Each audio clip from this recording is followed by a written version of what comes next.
The Incredible Hulk will not be presented this evening. Damn, damn, damn!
Right, welcome everybody. It is Wednesday night. We know what that means.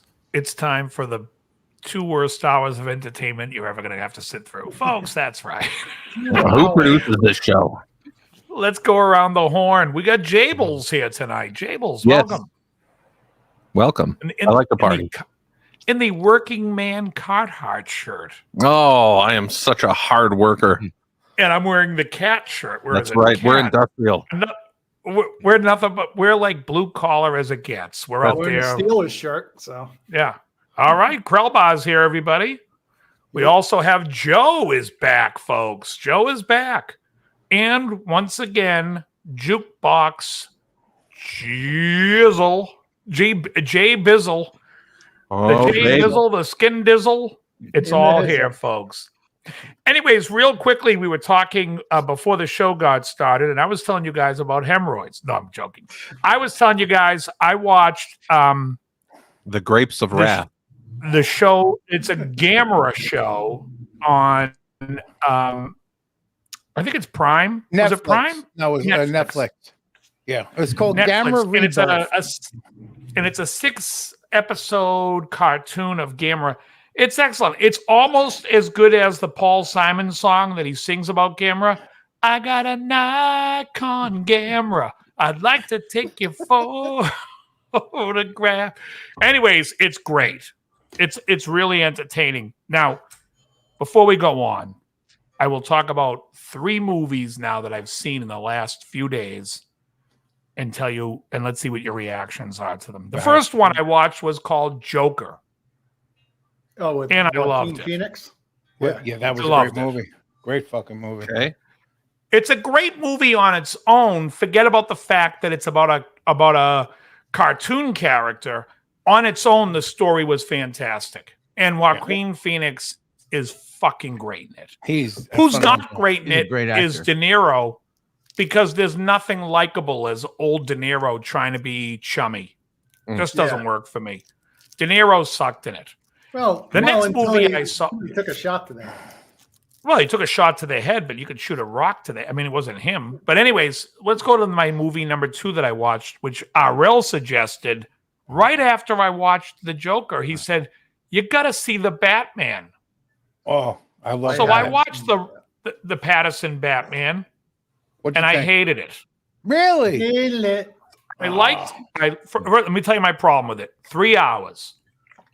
Listen, I'm not watching anything for 3 hours that's not on Pornhub. Still I was struggling gonna. to You killed the joke. I was running right to it. I know. I had to squash. Listen, so that's ridiculous. The next thing is the Riddler. We find the guy knows everything. He knows everything about every bit of corruption. And then we find out later that he was an orphan. And that's why he knows everything. At the end, he's like an idiot in a cell, and it's the dumbest explanation of who he is. They should have kept the Riddler secret. It would have been more haunting and more dynamic, I thought. Like, let's not know who he is. Sometimes been a things better should be movie. left mysterious. Yes. And the fact that it was 3 hours to get to the first hour was great. Yeah, they could have put the credits up after the first hour, and I would have been like, all right, I don't get it, but it's still good. Hour 2 was long, and hour 3 was longer. But it is better than the other Batman movies because I always hated them. I thought this was better. I'm not a big like the DC Christopher guy. Nolans? What's You that? didn't like the Christopher Nolan ones? They were okay. I just thought like the thought- Christian Bale Batman talking like, it just became like, Yeah. yeah, I didn't like it. I thought this guy did a better job as Batman. I thought he was the best Batman Okay, I'll have to because he watch it seemed like he first was hour. the rich kid, came across like a rich kid that was spoiled that's now being the Batman. Who was the Batman? You said Robert. Exactly. Pattinson? Yeah. Robert Yeah, Pattinson. Twilight. From Twilight. Yeah. I didn't even know that there was such a movie. I thought you were going to start talking about the Christopher Nolan one. No. And don't get me wrong. It's worth a watch just to see it. But if you like these movies, you may love it. Like I think Joe may have liked it. To me, I felt like I was dragged by my balls across the floor. I said the same thing about the Human Centipede. Hey, it's worth watching once. Now, Did you say the third movie you saw? Yeah. the third, did I say the third? Not yet. It's coming right now. The third movie, actually, there's 4 movies.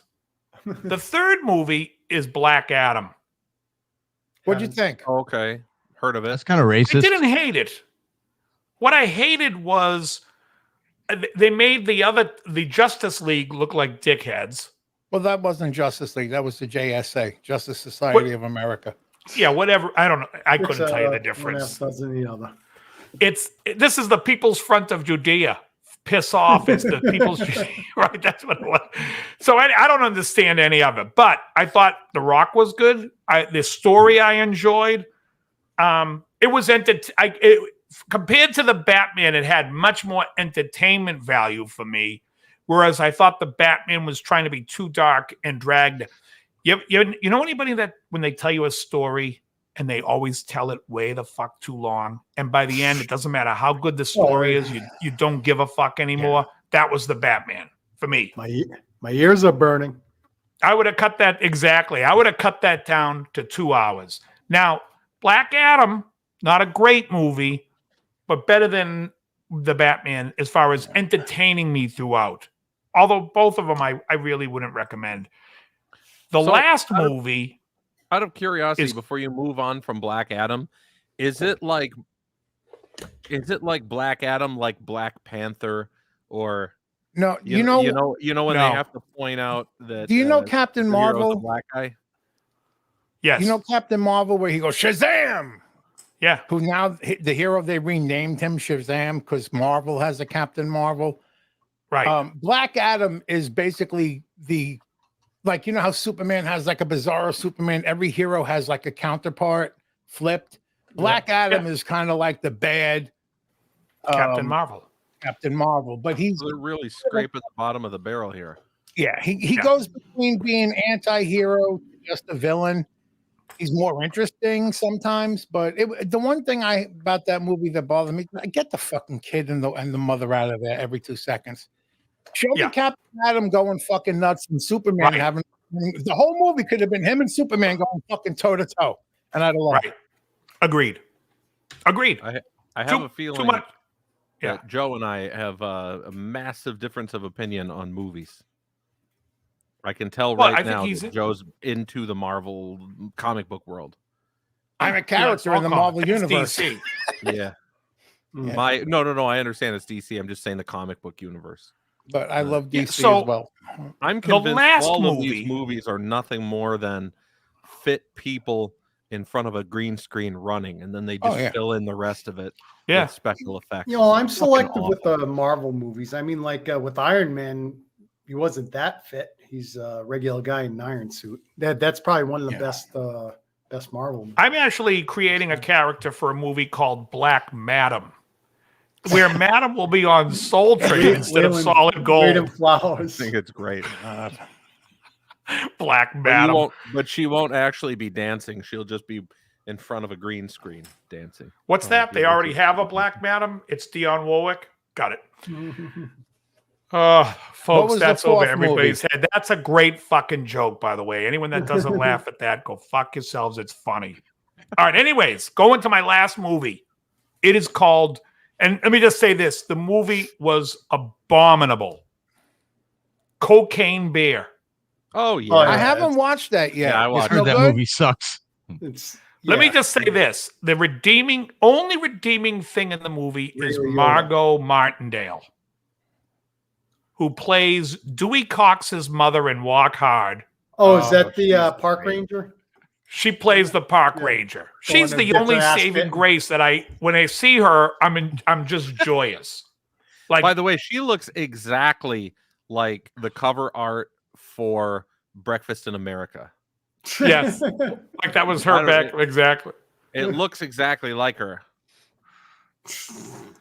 Anyways, Margot Martindale is the saving grace. This movie, even Ray Liotta can't save it. In fact, I think he drags it down. He makes it like he plays such an unlikable character that it's just cartoonishly stupid.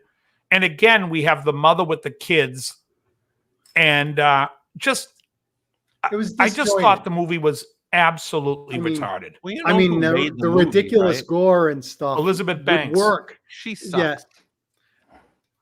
Yes. She's good as Beth. Doesn't matter. She sucks. In Role Models, she plays Beth. That's right. That's right. She was Beth. Right. No, I understand that. But that's Judd Apatow, right? Much better. No, she sucks. It's terrible. I didn't even understand it. Like, I was like, is this supposed to be funny? She was trying to rip down its place. She was trying to rip down Steven Spielberg, saying that Spielberg never put a female lead in any of his movies, even though there's like 4 of them that you can name. Yeah, The Color Purple, wasn't that him? Yeah. That's she sucks. She's stupid. Yeah, she's one of these. Well, you could put a female lead in any movie if you don't want to watch it. Thank you. I mean, if the story has a female lead, put a female lead. If the story doesn't, wasn't E.T. female? Yeah. She sucks. That's all. That's all I'm saying. I saw Cocaine Bear and I was expecting it to be really fun, like just a dumb fucking movie like Sharknado. You know what I mean? Like, this is going to be really stupid. I'm going to love it. But she's not funny. Right. Agreed. Banks isn't funny. She doesn't know. Yeah. So I think she didn't know what to do with the material. Yeah. She didn't know what to do with it. Agreed. I was thinking it was going to be as stupid as Shark. In fact, when going into it, I thought Cocaine Bear was going to be about a large size homosexual wearing a tank top at the fault line selling blow in the bathroom.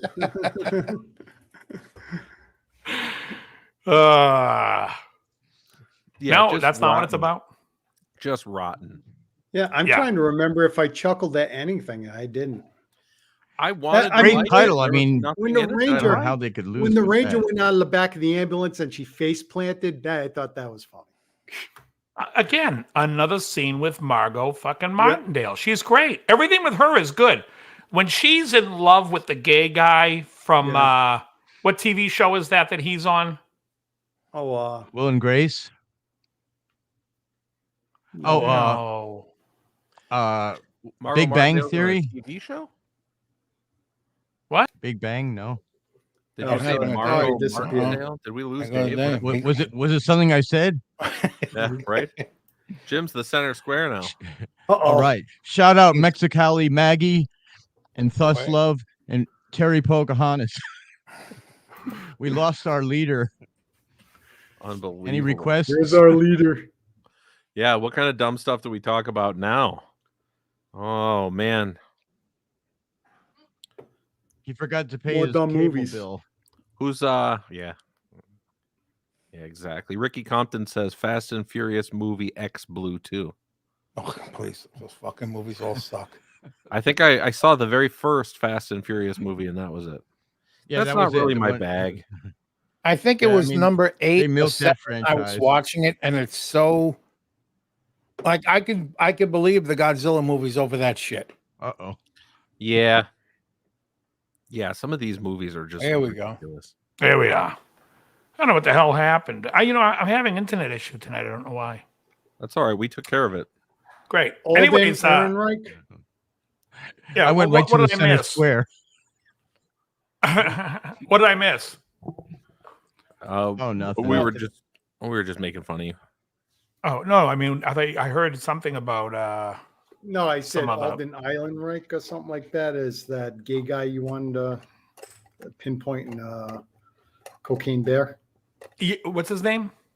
Alden Ehrenreich or something like that. What movie He was what was in TV show? Hail is he from? Caesar. The movie Hail Caesar. What else is he? The guy I I know know what you're from talking about. You're talking about Jesse Tyler Ferguson. Thank He's you. the gay father-in-law or whatever in Modern Family. That's it. Thank you very much. Oh, okay. Exactly. I love him in it too. He I was know funny all the too. gays. What? But Margot is like has a thing for him in Cocaine Bear, and her wanting to just be alone with him while they go for a walk Yeah. was funnier than the whole fucking movie because the premise of the beer was just stupid. In fact, it would have been funnier if it What about was the a cocaine? fucking hairy-backed homosexual male in a pair of jeans and a tank Yeah. top running through Death Mountain or Blood Mountain, whatever the fuck it was called. That would have been more entertaining to me. And when he killed people, he would have a catchphrase like Paul Lynn. Then I'm in. You got me. Elizabeth It'd Bank be- would have hit a home run. It would be Instead, it's way a funnier. How about very Yeah. good then? yeah. It's just it was It stupid. would have been. It was It would have been funnier if O'Shea Jackson Jr. was the bear. How about if Ice it was Cube. Principal Oshag Hennessy? Oh, That's what I was man. just gonna say. From Key and Peele. O'Shea Yeah. Jackson Jr., otherwise known as Ice Cube. Jr. A. Ron.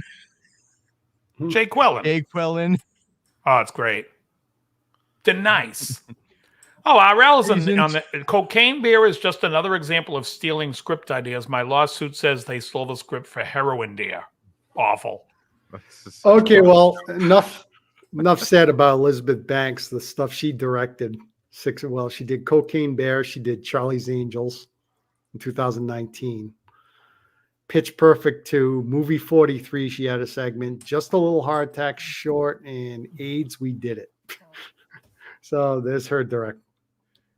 Yeah, career. no, like I Yeah. said, it wasn't good. I would, even though I didn't like the Batman, I would recommend everybody watch it because for a film, it was a good film.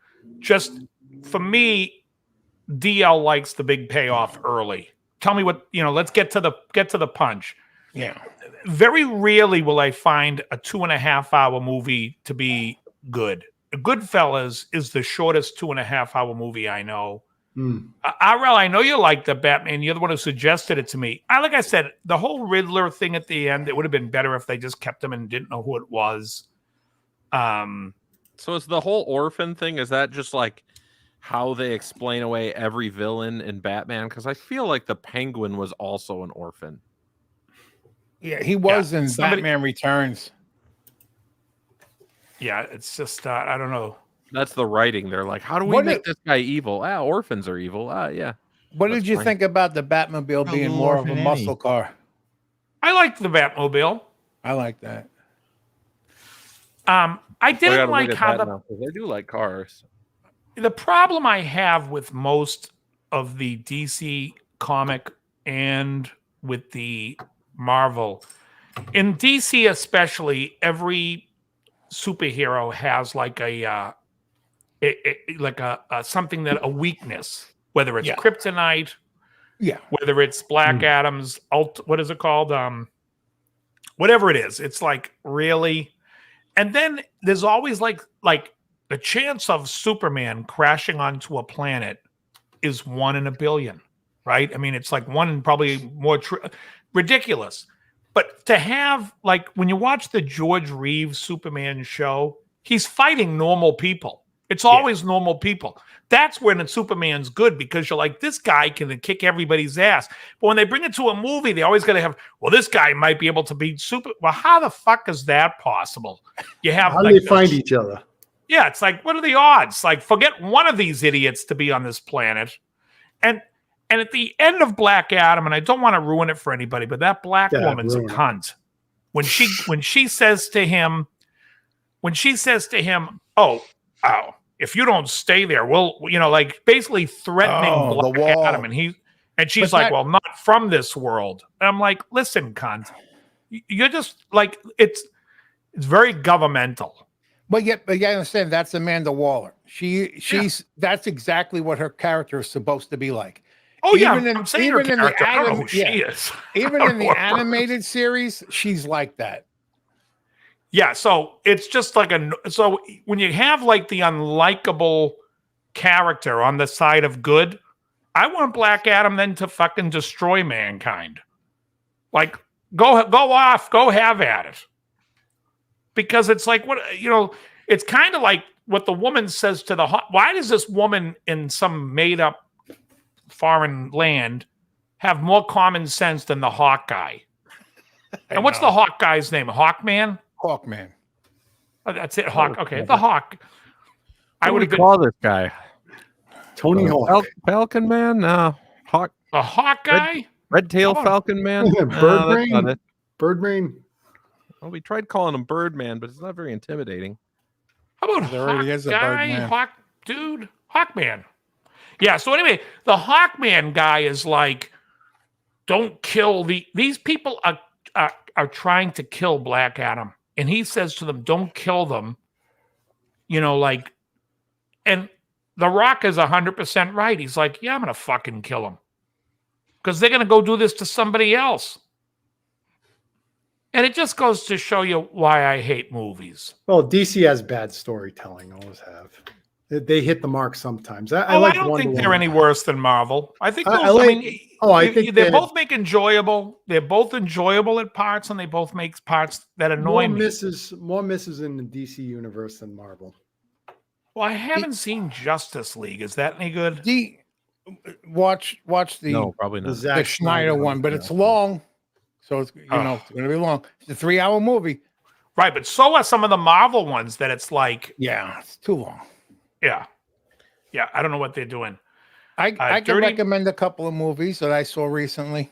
Oh, please hop in. If you get a chance, watch The Voyage of the Demeter.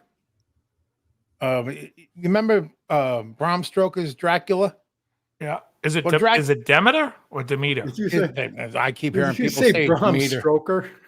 Bram Stoker. Hello. Bram, whatever his name is. That's on the channel that I watch. No, what the hell's a Bram? There's that's the ship where Dracula comes to England on. So they kind of made a story of what happened on that voyage. Okay. So I enjoyed that. I saw Boogeyman, which was it got to the point, hour and a half. It was based on a Stephen King short story. I watched the South Korean horror movie that 2 hours and 36 minutes. If I invest 2 hours and 36 minutes at the end of a movie, I don't want to be sitting there going, wait, who is the bad guy and what happened here? That pisses me off. You know?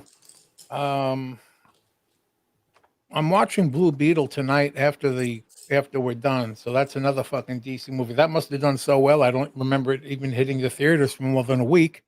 Now, Joe, you're aware of the guy who I talked about that watches video games and he watches TikTok, John Wolf. His channel's called John Wolf. Fucking addicted to him. You got me addicted to that guy watching paranormal shit, and I laughed my fucking ass off. Did you see him break down the documentary? No, not yet. But did you see him break down the Netflix series? Yes. Oh, I love that. It's fucking great. Yeah. But he breaks down the documentary called like Black something, and it's the woman that, and it's so ridiculous because he finds out like, the guy owns the house. This guy's a character. He's like, it's not a documentary, it's a mockumentary. It's really John Wolf's great. He's great. Yeah. Did you watch that review of the other guy I sent you who would they reviewed Event Horizon. Yes. What'd you think of that? I mean, I've watched a few of the Event Horizon reviews. The guy you're talking about the Australian guy or the No, the guy that looks like a young fat version of me. Oh, maybe I didn't see that. Oh, one. you mean He's there with his two friends. They have English accents. What'd they say about it? It's the two with the English accents are idiots, but he rated it like an 8 out of 10. And they were like arguing with him. He goes, but you don't. But he mentioned some stuff that's hysterical. But he's good. Yeah, show me another horror movie that's like that. Yeah, the distress call. Yeah, they mentioned at one point. He goes, "Yeah, the distress call calls in, and all you hear is ah!" Right. You think? And some guy screaming at you, and I was dying.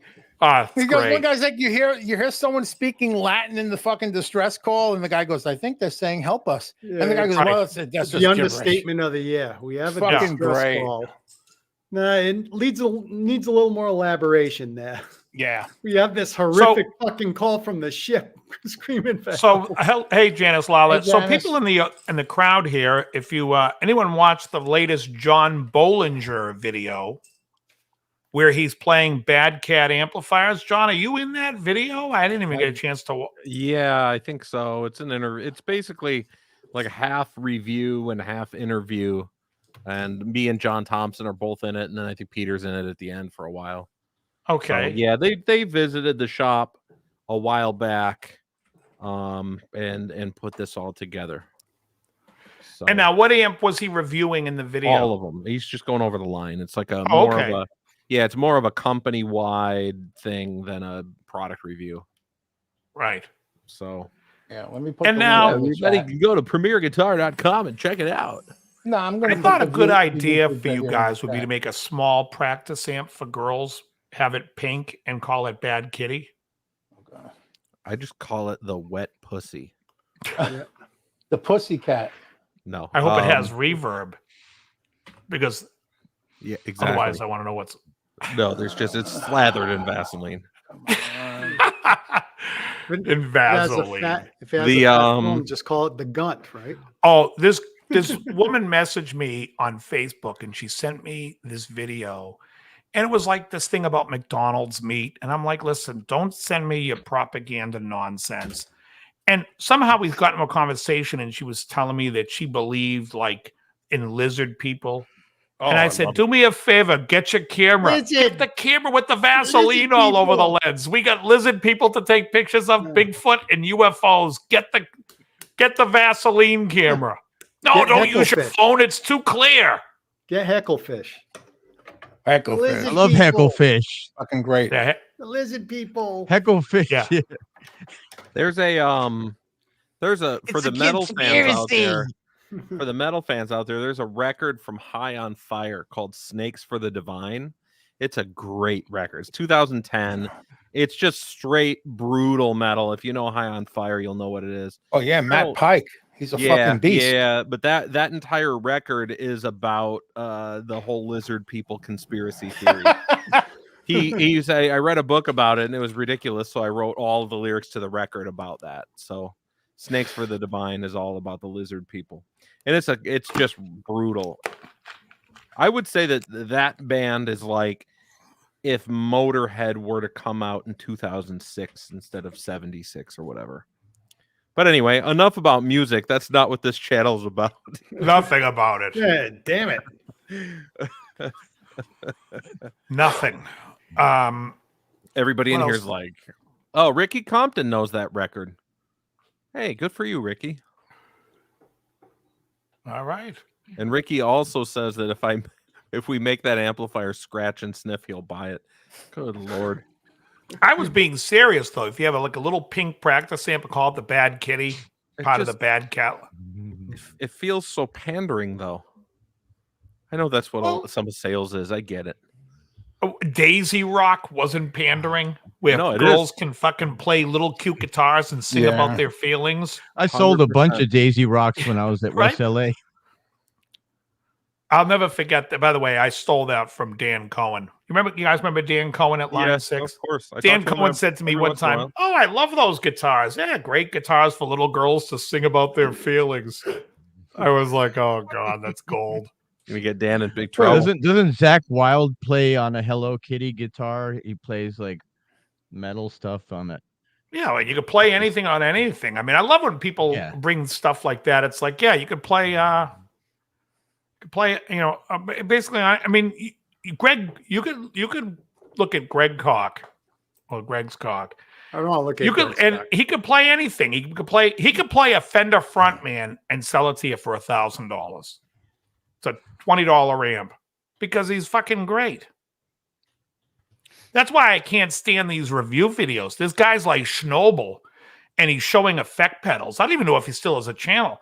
But Schnobel will strum an E-chord and make me go, I'll never buy that fucking pedal. It sounds terrible. This guy can't play. The manufacturer bad should for come to him business, and say, hey, stop reviewing our fucking pedals, please. Yeah, and remember that guy? Who was the guy that used to go, I got my coily cable, Guy Man Dude, Gear Man Dude? What was sure, I remember Gear Man Dude. Yeah, everyone thought he was with Jack Gear Man Black. Dude, he never had a decent recording of anything. Yeah. So everything sounded like okay, I guess, if I could get past the recording. It's like, who cares? Like, here's my coily cable. Well, I'm glad. Glad you have your coily cable. Now let me suffer.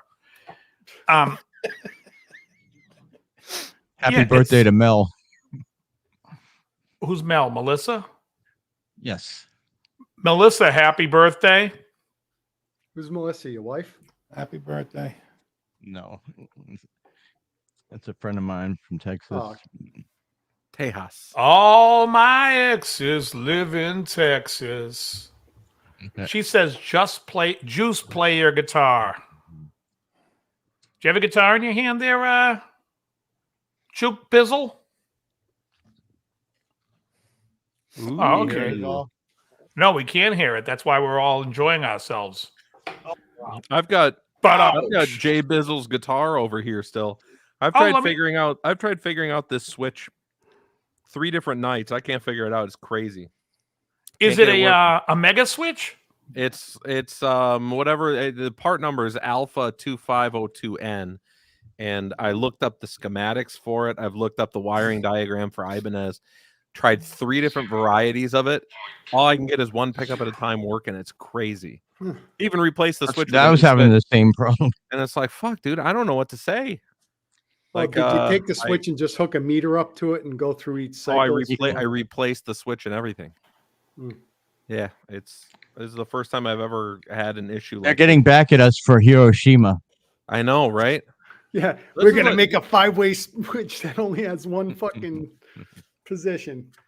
Is it not? I thought those guys always use mega switches. I feel like Jim's my wife, and I'm like, this has never happened to me before. Oh God.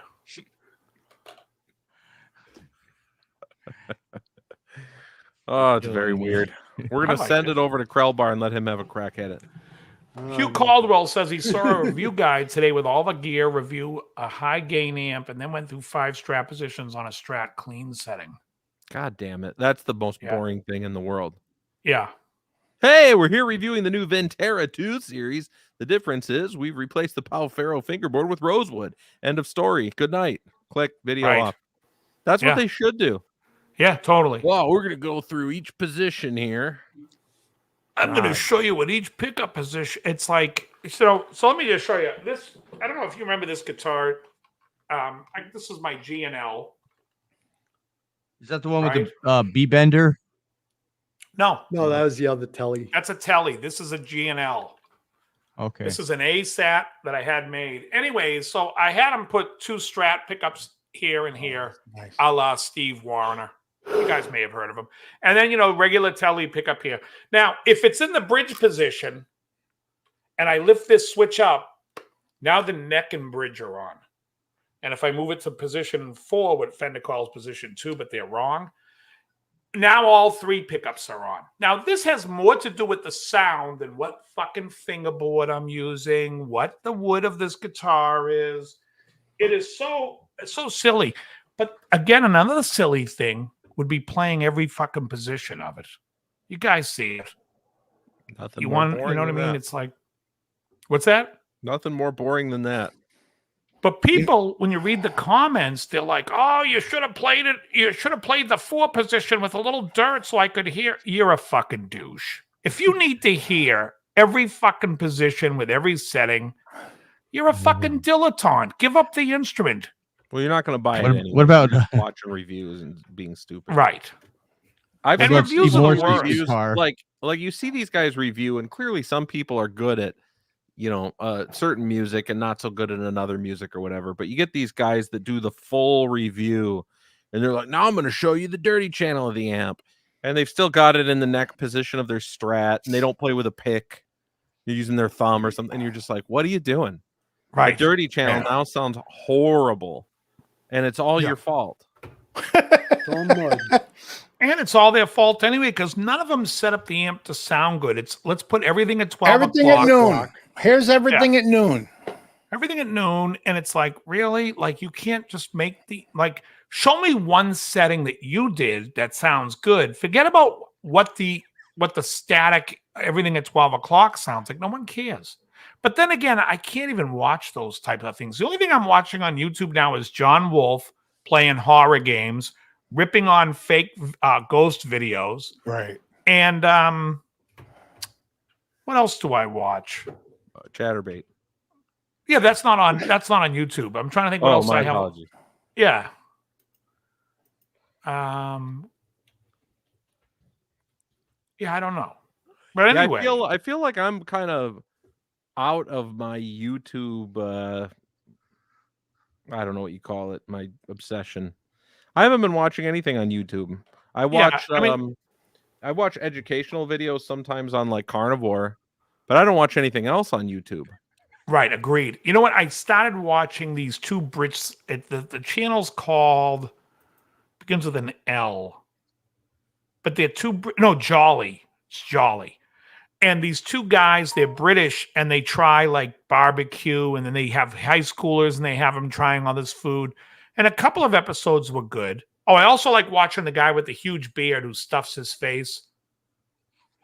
Bearded food, whatever that guy, he does all the food competitions. But anyways, these two guys in England, they love everything.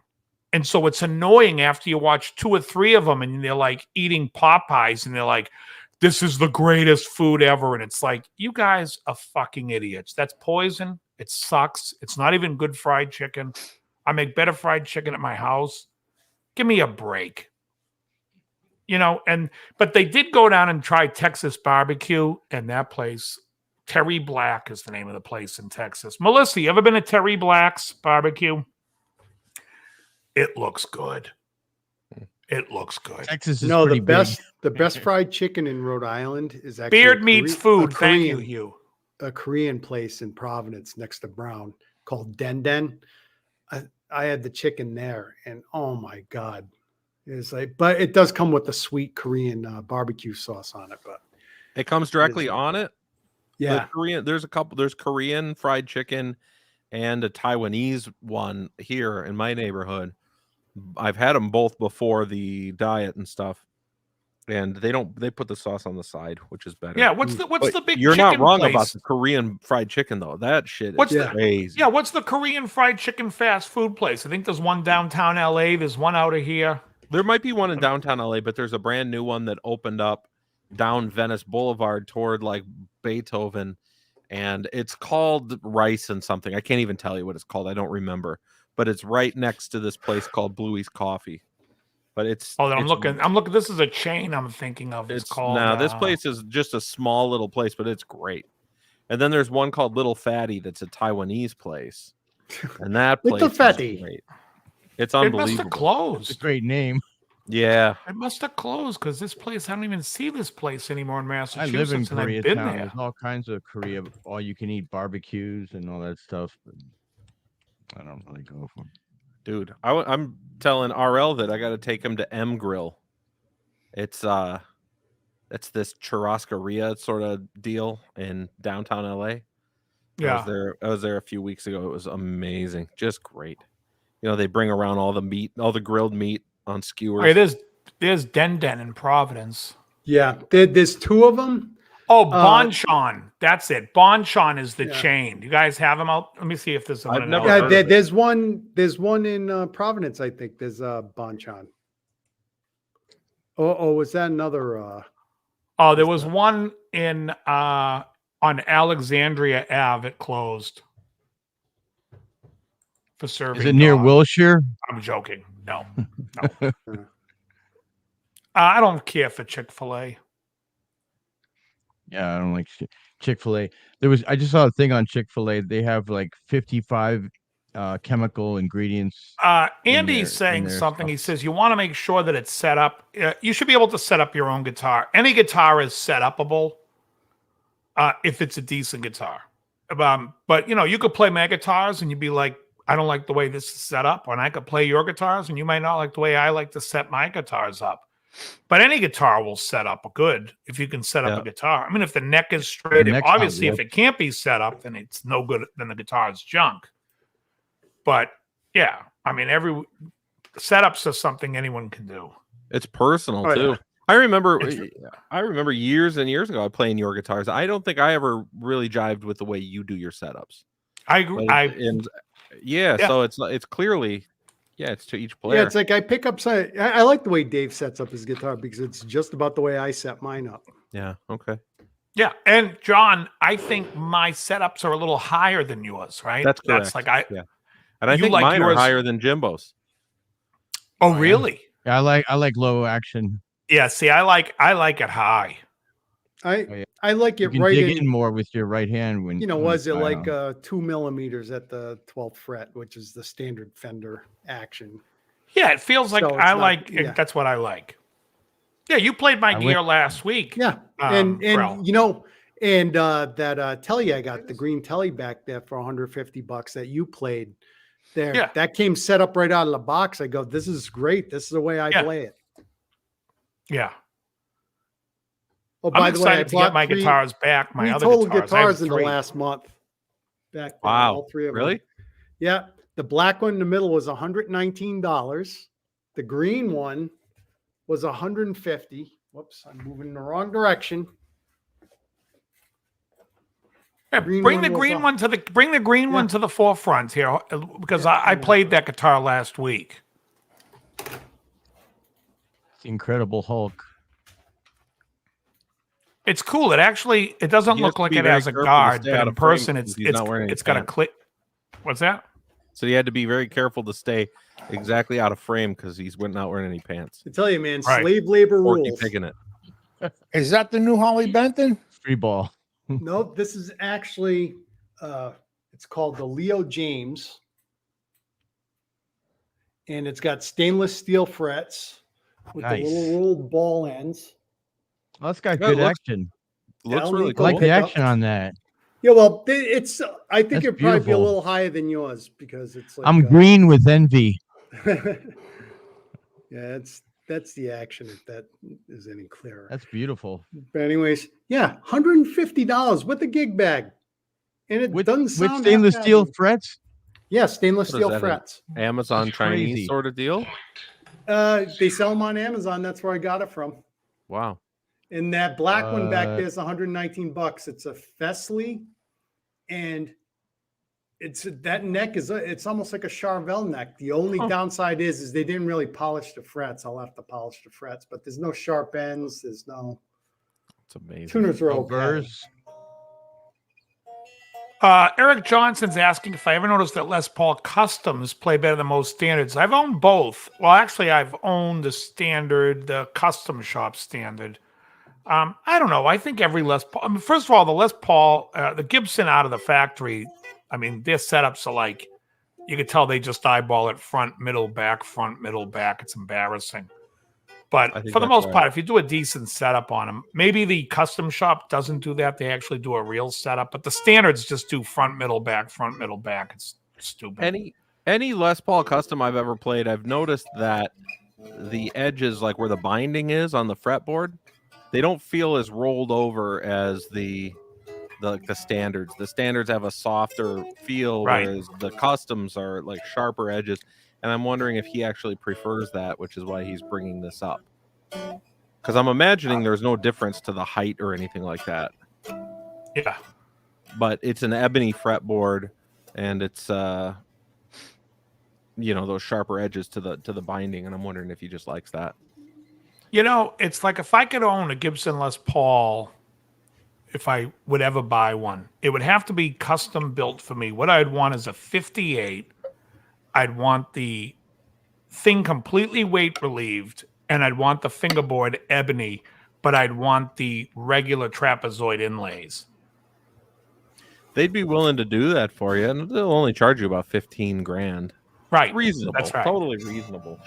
But that's what I would want. Krell, it's like all we hear is guitar over talking. Oh, wow. I didn't know it was that loud. Sorry. Yeah. It's not Just loud mute on your- my mute- end, just- but it might be on yours. Just mute your mic while people are yapping. No, it's okay. All right. Yeah, I like the ebony too. And their ebony is like it's dyed, I believe. Their ebony is completely dyed. Probably. Yeah, you're not getting pure black ebony like that. So consistent. I think they I don't vacuum dye it. I don't Bring even out care the about the Sharpie. color. I like the texture of ebony. I don't have any ebony guitars right now, but the texture is nice. Yeah, I have it on a few. You know what I even like? I even like what the kitchen knife material. What's that stuff called? Ebonol? Ebonol, yeah. I like ebonol. Oh, the stuff that they make the Dan electrodes out of? No, that's Formica. What is that? No, called? that's Mexicali Maggie says is it a guy or a girl? I don't know. Thought this was Oh, a it's a bug girl. collectors club. It is. We collect bugs. Rich Light. Well, they're all just different names for the same thing. Rich Light, Ebonol. It's Rich all Little. steak knife. It's steak knife handle materials. All Right. it is. Yeah. It's pressed paper to look like wood. I had a Martin that had that for a fretboard, and it was a high-end Martin. It was the Jeff Tweedy signature model. It was Right. great. It was great. I've got no problem with that material. And by the way, it really focuses the mids. Ah, there you go. I love it. Thank you for that. I bet you anything, it's far more stable than wood. Probably. Yeah, that's why they use it. It's actually really good. And it's dishwasher safe. That's right. That's I all think you that they have to were- know. I think Very they were neck putting and that on dishwasher. they were putting that on the Martins and stuff as an alternative because they were cutting down all those ebony forests and they're taking Listen, heat. So, There's nothing on the guitar that can make it through a dishwasher, except for the dishwasher safe Ebonol, Rich Light, or whatever you want to call it. Ooh, that's a PRS, huh? yeah, this could survive a dishwashing, I think. The are those PRS pickups? Yeah, I haven't changed Oh, it them. might improve it. What is that? The mirror? No, it's the 594. Looks like a but it's, Tremonti. yeah, it's the McCarty 594, but it's not the super expensive one. It's what they call the S2 series, which is their American series. It's all made here, but it's like some corners cut. Yeah. Right. But it's No great. arch top. It's like a Les Paul Studio as if PRS made it. So it stays in tune. The G string doesn't go out ever, and Nice. it's great. It's just a good quality guitar. I think that might be the best bang for the buck for a single cut guitar out there right now. Yeah, it looks it. Yeah. If is it $1,000? No, a lot more than that. For me, it's American. If you're not stuck working in this shitty industry like I am, you probably pay like $1,800 for it. But Yeah, for $1,800 you could buy a it's used great. Les Paul standard. This will blow it away. I can't tell you how many Les Pauls I've had. They don't stay in tune. They're not well-made instruments. Agreed. I don't care what anybody says. Yeah, there's a history and a heritage, and they look cool. Nothing looks better than a Les Paul. What about the but heritage? Yesterday's technology today. their headstock's not as good? Ah, come on. Nah, their headstock's Their not as headstock's good. fine. It's all right. It's not as good though. Nothing like a Les Paul, but You know what my favorite headstock is by Gibson? It's the headstock on the Pat Martino. Yeah, I mean, it's like The thin It's a headstock. small- I like yeah. that. really, It's a thin dick. Do you guys know what that's from? No. Is it Deuce Bigelow? It's a thin dick. oh, you like that headstock? I love that Pat Martino Oh, thin geez. headstock. Look at the time. I think I got to go. Straight string pull. Look at it. Yeah, It the never string goes out of part of it. tune. Isn't The that string what pull's Heritage great. uses too? Something like that? Yeah, it's just the Heritage ones. It's not as good. Whatever. I'll let it slide. Yeah, I like that headstock. Anyways, the Les Paul headstock is, to me, is as exciting as the Martin headstock. Ooh, I like that headstock. I like It's the just a thin paddle. Les Paul Exactly. headstock that you can like get a little bit of shimmy in it when It's you a thin dick. when you grab the top. Yeah. Speaking of which, Dave, have you been to Upfront Guitars? Are they still open? I have no idea. I haven't been. I don't really look for anything anymore. Let's put it this way. I got a wall full of amplifiers I'm not playing, not including the amplifiers I have downstairs that I'm not playing. I have a closet full of pedals that I'm not playing, besides the pedals that are on my pedal board that I'm not playing. I'm taking out an acoustic guitar every weekend and gigging. So as far as looking at gear, like a buddy of mine said to me the other day, hey, you want to go look at gear? I'm like, no. In fact, I'm running into Guitar Center to get a top telescopic thing for my microphone, and I'm out of there. I can't even look at gear anymore. It disgusts me. No, I'm kidding. It doesn't disgust me, but it's just boring. Yeah. You know, it's like not to pull this out, because this is probably in the list of my guitars, probably around my 5th or 6th favorite guitar that I own. Maybe my 7th. It's not even up there. And it's better than anything I've seen in Guitar Center. It's stainless steel frets. The neck is straight. It feels great. It looks good. It's great on toast. It's just good. Yeah. That's the thing that's hard about this. Plus, I mean, you've been playing guitar for what, 40 years? Yeah. What can anybody offer you? Your opinion is firmly planted. Right. You know Actually, what you 42 like. years. Yeah. You know what you like. It's impossible. But yeah, I'm the same way, especially when it comes to pedals and stuff. It's like, how many times is somebody going to release a Tube Screamer? And they're going to say, "Oh, this is our take on a." All you got to do is look at the board, and it's like, it's not your take. It's just you made it. Right. It's the same. It's all Like the it's same. made from a Radio Shack kit or something. Well, it's only going to work one way. It's not like you can change around shit and it'll still work. It doesn't work at a certain point. Yeah. You know, and none of these people are rocket scientists. They're DIY pedal builders. Yeah. It's like me. If I sat down and said, I want to design an amplifier, I promise you it won't work.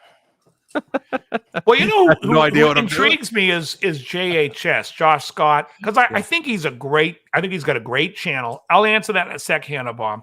I think he's got a great channel. A guy who's so excited about other pedals and what they do, and it's like, really? Like, who cares?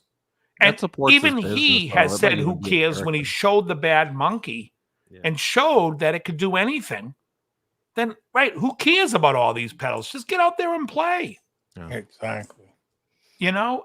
So Hannah Baum's asking, I went to a jam on Sunday and sat in. We played 3 songs. We played I'd Rather Go Blind from Etta James. We played Rock My Plimsoll by Jeff Beck. And we played Chain of Fools by Aretha Franklin. And it was fun. The band, there was actually a band that went up, and they asked me to be the second guitar player on it. And it was fun. I mean, I like playing with them. And it was just a fun time. I'm not going to do it every weekend, but it was just a chance because the people that run the jam are friends of mine. And they came out to see me like 3 weeks in a row. And I'm like, God, I haven't been out to see you guys in a year. Now I feel bad. So I was like, I'll come out to your jam. And then you guys know Jerry on the show where he's never here. But anyways, Jerry, which means Jerry will call me after the show and be like, hey, you smoking? But Jerry last Thursday was like, hey, let's go to that jam. So I went to the jam and saw a bunch of people there at that one too. And that was not as fun as the one Sunday, but it was a decent time. But we played, the highlight was playing Rock My Plimsoll, which, you know, it's a cool Jeff Beck tune. I don't know if you guys know it. Rock Me Baby. But for some reason, Jeff Beck called it Rock My Plimsoll. Everybody else calls the song Rock Me Baby. Fucking Johnny Winter Every other asshole that recorded it, it's Rock Me Baby. Jeff Beck, Rock My Plum Soul. Guess he wanted to take. Was it good for song titles? I don't know what the hell he was doing. Hi Ho, Silver Lining. Jan Esterlis. I'm probably saying that wrong. Esterlis? Jan. Is it Jan or Jan? Esterlis. Jan Esterlis. Okay, Jan. All right. Yeah, he said he was at Danny Ravine yesterday. Danny Ravine's amazing. Absolutely amazing.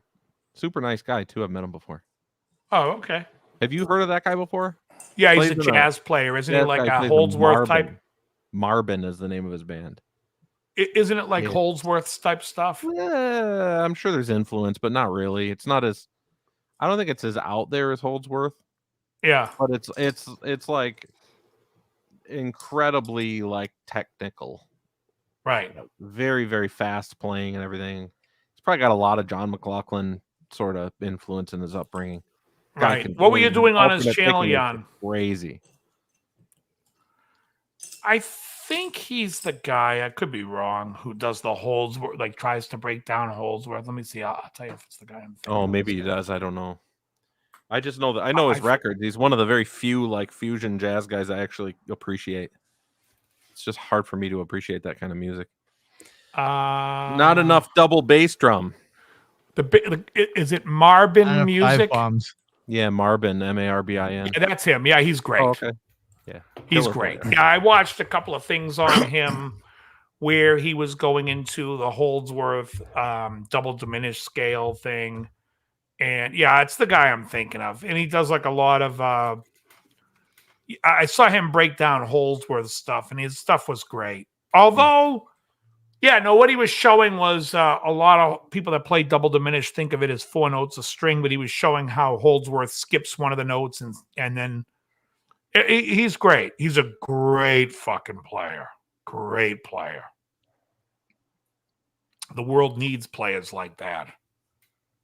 You know what I mean? Now, if that guy were to go play with Tom Petty and Jeff Lynne and then play the solo for While My Guitar Gently Weeps, I'd come right out and say the guy's fucking awesome.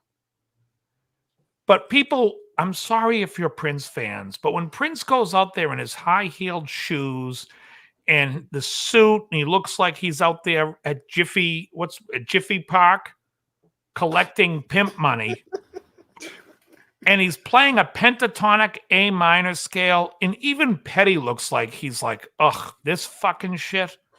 Like, I think Petty was like, what am I, a Guitar Center? That's what it felt like. And then, but the Prince fans are like, oh my God, Prince is so good. But it's not just the Prince fans. That video got passed around to everyone, and everyone's trying to convince each other how great that is. And I'm like, this is pentatonic bullshit. It's sloppy pentatonic bullshit. Yeah, and get that guy Danny, whatever his name is, Danny Robin in there. That guy's a great player. Even the guy Mark Mann that was playing. Maggie says she's been on a Joe Walsh bender, and I'm going to say this to you right now. One of my all-time favorite albums in my short list is Joe Walsh, but seriously, folks, that album opens up with Over and Over, Secondhand Store, Indian Summer, Tomorrow, At the Station, Life's Been Good, fucking gold. If you guys don't know the album, but seriously, folks, I recommend putting it in your fucking list and giving it a listen. It's as good as any Eagles album. James In Gang. fact, I might like it better than every Eagles album. Do you remember when he got banned from calling Howard Stern by the rest of the Eagles? Because Howard would call him in the morning when he was like either still drunk or high. And double coil pickups. Howard, I really love you, man, but they won't let me call you anymore. That's hilarious. It was fucking hysterical. I like the song In the City. The double wide pickups. I think if I was a movie director, it's pretty good. I'd put the movie In the City on every movie that I ever made. Yeah, you mean Warriors? Just have it run the Warriors. Just have it run through as a tribute to the Warriors that people don't know. That was the one thing also in Black Adam that bothered me. The guys in the van listening to Baby Come Back. where they're like, oh, we're trying to be like Guardians of the Galaxy and have the hip soundtrack. Fuck Right. off. Yeah. What movie was DC that? Black Adam. Nah, fuck off. Right. They- So in my movie, Black Madam, In he's Wayland going to be Flowers. listening. He's gonna be listening to Dionne How Warwick. can, listen, if there's anybody in Hollywood that had any fucking shred of talent, would be jumping all over my idea on Black Madam. They'd be exhuming Wayland Flowers out of his grave right now and saying, give me the fucking puppet. We're painting it black. It's going to be a superhero. Was he buried with the puppet? And I'm gonna paint it. What?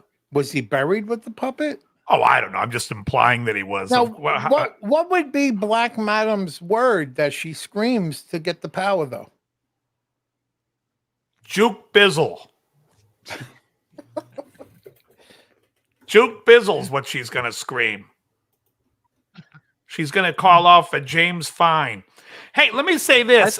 Seriously, going back to this album, 1978, Joe Walsh. Guys, I don't realize, you do not know how good this album is till you listen to it. Well, it's fucking At the nice. Station could be the greatest rock and roll song of all time. It's that good. But the big hit on the album is Life's Been Good, and it's the worst song on the album. I'm not even kidding. That album is friggin' phenomenal. Like Ordinary Average Guy is good too. That album's good. That album's a good album. But seriously, folks, is epic. Yeah, I also like the that one. was like his what- breakthrough. What's the one with the Confessor's pretty good. That's in it. the eyes of the confessor. Yeah. I Is think that? Confessor is the album. Oh yeah, yeah. At the Station's awesome. God, I At the remember when that came out in like '84. And At the Station was a song he borrowed. The original song was called what's Joe Walsh's drummer's name? Italian guy. Anybody? Joe something. Tell me, Joe Vitale. Bag of Donuts. Oh my!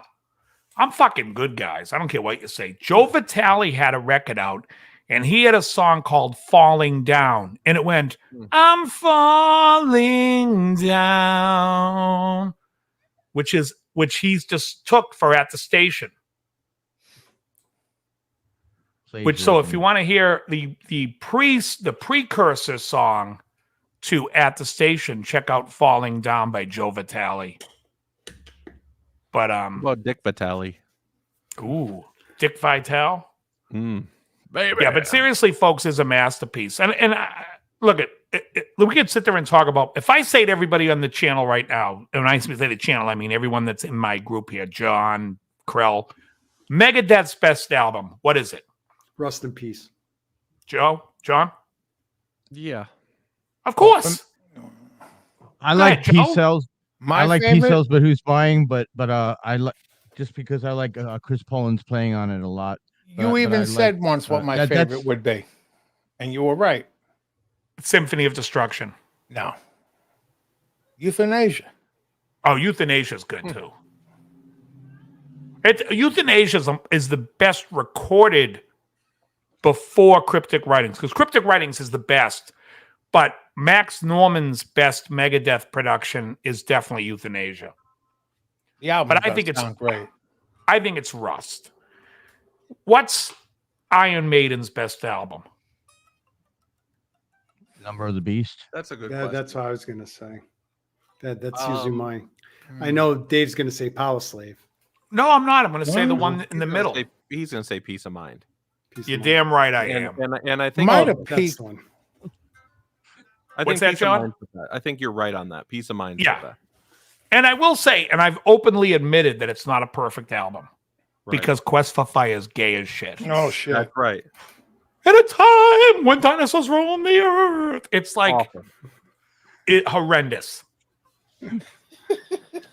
Horrendous. Like, But it's a Would have but been a the good theme album's song for Land of the Lost.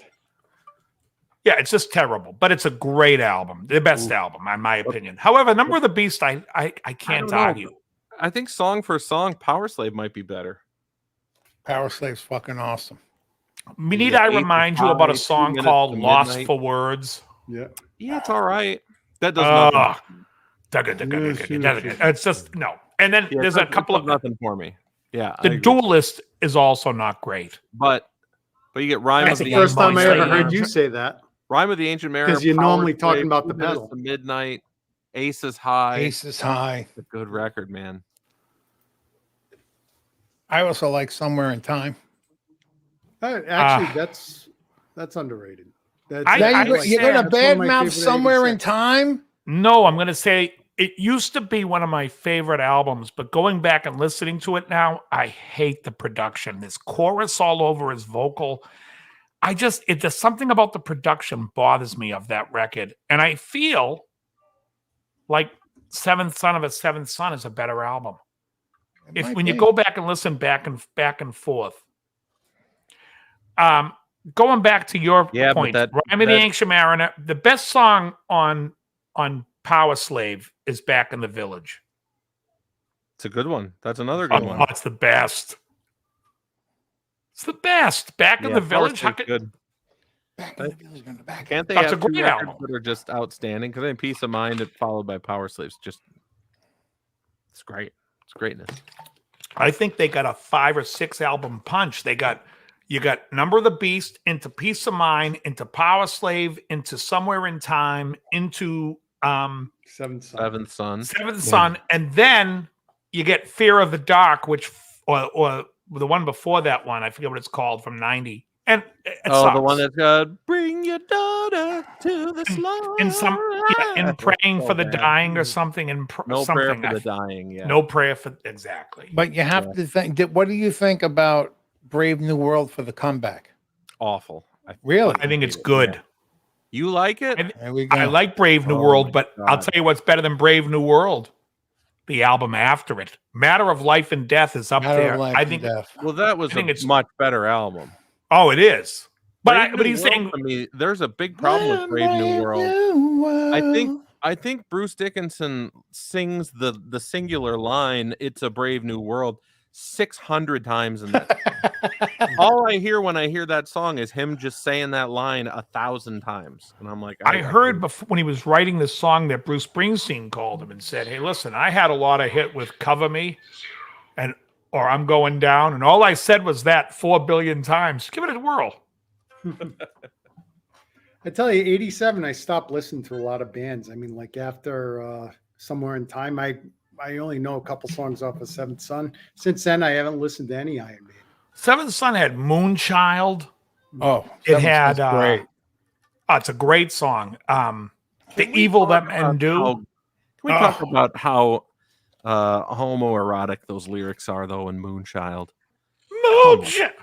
You love the second line in that chorus is "Hear the mandrake scream," because they're like putting in some references to like Dungeons and Dragons. It's just so stupid. Moonchild. Oh, it's so good. Uncredited writing was Ronnie James Dio. Uncredited. Just yeah, that's true. But I will Dungeons say, and go Dragons lyrics. back and listen to Matter of Life and Death. You'll be surprised how good a record that is.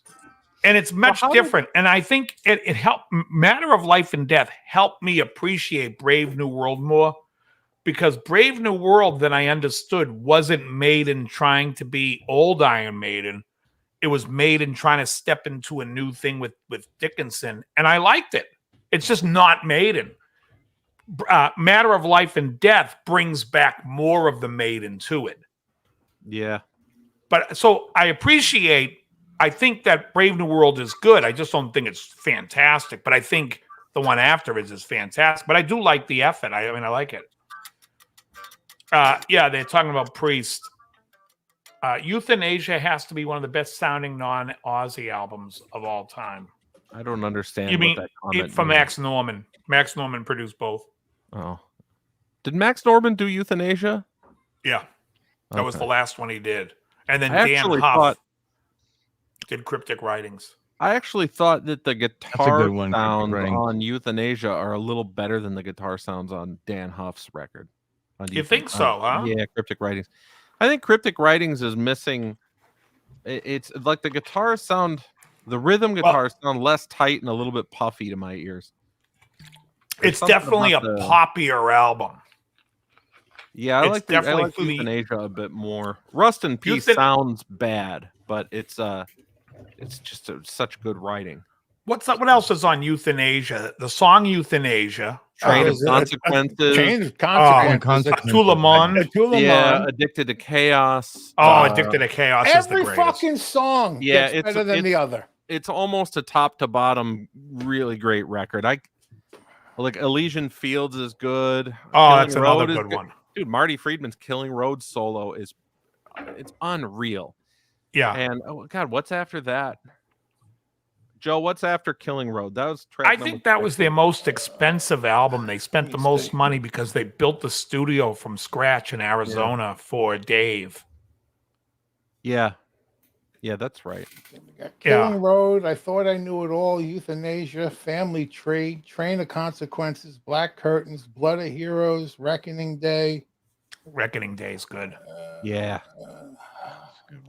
He hasn't named a song I think is bad yet. There's some that are weaker, but Addicted to Chaos. Yeah. That album is a bad song on that record. Yeah, I mean, Cryptic Writings has some good songs, but yeah, again, it's a poppier record. When it's Trust, Almost Honest. Yeah, Trust is good. She-Wolf, Vortex. I like She-Wolf because I don't love it. The cool riff. What's the song that goes "Leave it alone, down, down, down, down"? Is that Almost Honest? Leave it alone, down, down, down. I can't remember that line. I'm out to break. I mean, it's kind of Almost Honest is it gets to a section where it's a little too I don't know what's the word I'm looking for, like that gay maybe. It's just too you know, like how I don't like Deep Purple, like when they go and they go into like what I call like everything sounds like like I know what you mean.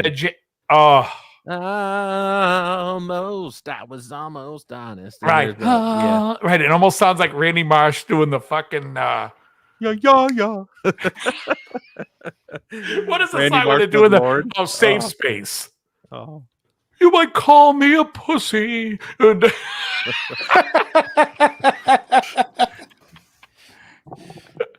That is the greatest South Park.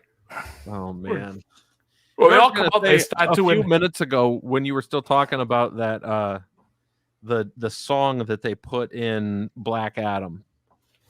I think they do this in all. Come back. They do this in all these stupid fucking movies because they did it. You're right. They did it in. That's where they started it in Guardians. No, they started it before that though. Because if you go back and watch the remake of the Star Trek movies, and RL knows I like this. The very first one, the Star Trek remake.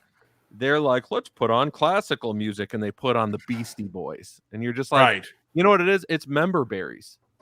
It's for the people in our generation that are watching it, and they're like, oh, there's my nostalgia hit right there. Like, fucking stupid, but they do it in all these movies. I love member berries. Member berries. Yeah. No, but the thing with the thing about the Guardians, why I bring it up is because they put the whole soundtrack like that so they could sell the soundtrack because everybody wants every one of those. They made a fuck ton selling the soundtrack. Yeah, Come and Get Your Love, all those songs. And then in Black Adam, when they have the guy singing along and he's singing along terribly, like trying to make it like more endearing, which it didn't. It pissed me off. I was like, stop singing. Let me hear the fucking song. Player is on the radio. Have some respect. Spending all my nights. But anyways, it just didn't work for me in that. You know who really did it first, using the old songs in the soundtrack to hook you? You have to have seen Reservoir Dogs, right? Yeah. By what's his name? Quentin Tarantino. Yeah, he Stuck brings in the back Middle. those. Yeah, all those Blue old Swede. hits you forgot about. Unga were chaka, great. unga chaka. Yeah, that's also in Guardians of the Galaxy. Yeah, but he was There's the first also to really when they do stole his headphone radio. Yeah, I agree with you, John. I think about Chris Poland. Oh Oh yeah. Wake Up Dead's a great song. Oh yeah. Yep. I love Black Friday. own The house. lead that Chris Poland It plays was on the the- intro. in the of Black morning. Friday is That was the awesome. theme to Headbangers Ball too. That's for the longest great, time. man. Yeah, that was P Cells. That I know if I wake up, I'll wake up dead. What did you think, Dave? What did you think of the Bruce Dickinson Tattooed Millionaire solo album? Is that the first one? I think That's it was Bring the Your first Daughter to the Slaughter. one. No, No, that was the Iron Maiden record. it's got No. Was Tattoo the that? second one or the first one? I think it might No, I have been think the Tattooed second Millionaire one. had that song, Bring Your Daughter to the Slaughter on it. No, it's got Son No? of a That was Gun, on No Prayer Tattooed for the Dying. Millionaire, Born in I don't 58, wanna Hell be on a Wheels, tattooed Gypsy Road, millionaire. All the Young Dudes. All the young dude. Can Yeah, Tattooed we- Millionaire was his first one. Was it the Yes. first one? What's Yeah, the second one 1990. called? Balls to Picasso. That one I think is the one I like. Yeah, What's that on one- that? But it's got no. I liked it when I was 15. There Yeah, we go. I couldn't tell you a it's song big- on any of them. And Well, I've its never big gone hit past was- being 15, so that's why I still like it. Its hit was Tears of the Dragon. Yes, I knew it was a dragon in the title. Thank you. That's a great record. Is that like Smokey Balls to Robinson? Picasso, I liked. Yeah. Tis He the Lord. Yeah. Not a big fan of the Bruce solo records, I must say. And I believe in France they didn't like to use the word balls, so it's called Picasso's testicles. Thank you.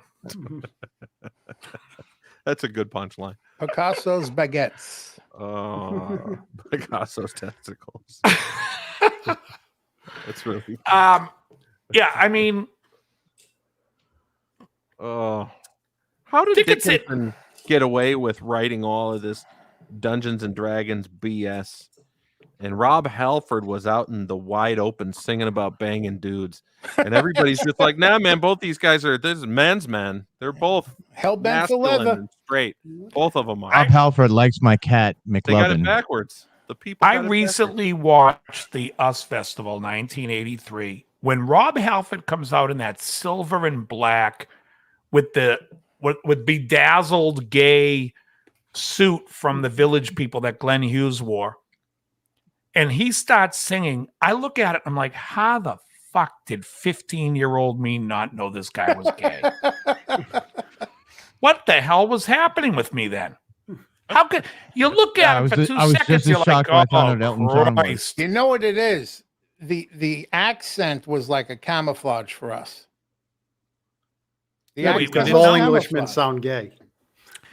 I don't know, because back when I had Starcase and Krell Bayou had Yeah, preview, they had a Queen concert. You remember this Queen concert Yep, they played I in remember 1980? It was a show, like a documentary, and Freddie comes out on Superman's shoulders. And even back then, I was like, oh, this guy likes men. I'm 12 there was no at the question time. at all, ever. I mean, everyone pretty much knew. I'm I mean, 12 come on, doesn't the watching it name going, pretty much give it away? this is Charles Nelson Riley in a Yeah, mustache. it was When you're called. 15 years. It was called the Queen Show. Yeah, That's great. and Great It concert. was off the Live Killers tour for the jazz tour. Exactly. And they had like interviews with John Cleese and Best fictional TV doctor. Go. Doctor Who. No. Could be Doctor. It could be House? Dr. Smith. Give me a second here. Oh dear. Oh, the pain, dear boy. the pain. The pain. Silence, you ninny. That's a good one too. I didn't think about that one. But I'll tell you my favorite. I'm going with Bones. Marcus Really? Welby. Oh, that's a good one too. I love McCoy. Damn it, Jim. I'm a I'm a doctor, not a doctor. bricklayer. Not an escalator. Oh, yeah. Terry Life of Illusion's a great. That was the best. The episode with Leonard James Akar. You named the child Leonard James Akar. I got you all beat. Jay Robinson, Dr. Shrinker. My favorite Best doctor, doctor. Dr. Bombay, calling Dr. Bombay. I'm Howard, Dr. Bewitched. Fine. Bewitched. Oh, the best. But I got to go with McCoy as well. Play Dr. Bombay. I don't know, that fucking mustache. He must have been Dr. Bombay as well. Now, when I think about it, was it the British actor? Don't tell me his name. Yeah. Bernard Fox. Did Bernard Fox play Bombay? Let's look Was it that? up. I think you may have that. Yeah. Dr. Bombay Bewitched. There's a fucking ice cream called Dr. It Bombay. was Bernard Fox. There you go. Are you kidding me? Yep. Fucking Dave I watching pulled nothing that but out. Tubi. Yep. You pulled it out. Bernard. Well, you don't know who he's in 2 episodes of Columbo. Oh, okay. He plays the commissioner in the one where they go to London. When he's like, we gotta put a penny on the governor. Talking about Big Ben, because Big Ben was off time. We gotta put another penny on the governor. And he was also in the one where they're on the boat. He looks like Watson. Yep. Dr. Watson. Oh, I love fucking Bernard Fox. And I can't tell you how happy I am that I figured out that was Dr. Bombay off the top of my head. The guy literally looks the same in anything he's in. Everything. Everything. He never aged.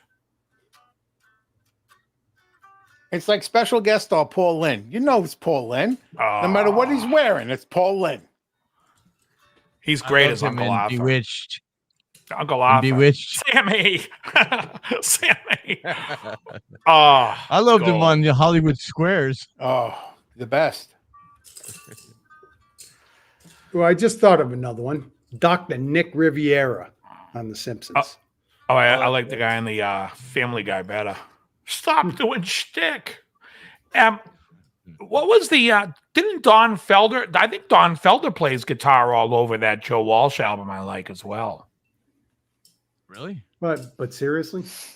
But seriously, Awesome. folks, I love I Don know Felder. I know the background vocals all over the place is Henley and Fry. So I definitely think Don Felder's all over that album playing slide. I'll tell you in a second. Let's see. Personnel. Harry Reams, Field of Reams. Okay, Harry musicians. Reams. Ooh. Okay, well, guest music. Well, he has his regular band: Joe Walsh, Jay Ferguson, keyboard, Joe Vitale, drums, like you said. Remember Joey Jay Mercer, Ferguson's second hit? guitar. Oh, Jay Ferguson in the was that Sugar Shack? No, No, Thunder Island. in the American. Oh, right. Out on Thunder Island. Doo-doo-doo-doo. Doo-doo-doo. Yeah, he was from Willie Joe's Weeks on band. bass. Yeah, Don Felder, pedal steel guitar. Bill Simzik, the producer, plays tambourine and backing vocals. Nice. Jody Boyer, Glenn Fry, background vocal arrangements, backing vocals. Don Henley, backing vocals. Yeah, I knew Timothy those D. two Schmidt, were on it. backing vocals. Oh, Ian Schmidt. I don't give a Schmidt. I was thinking about you last weekend when I was watching TV with Mikey. I flipped on Vivid Classic and by accident ended up knee deep in John Doe and TT Boy. And I almost, I said, only Dave would know who the fuck these two are.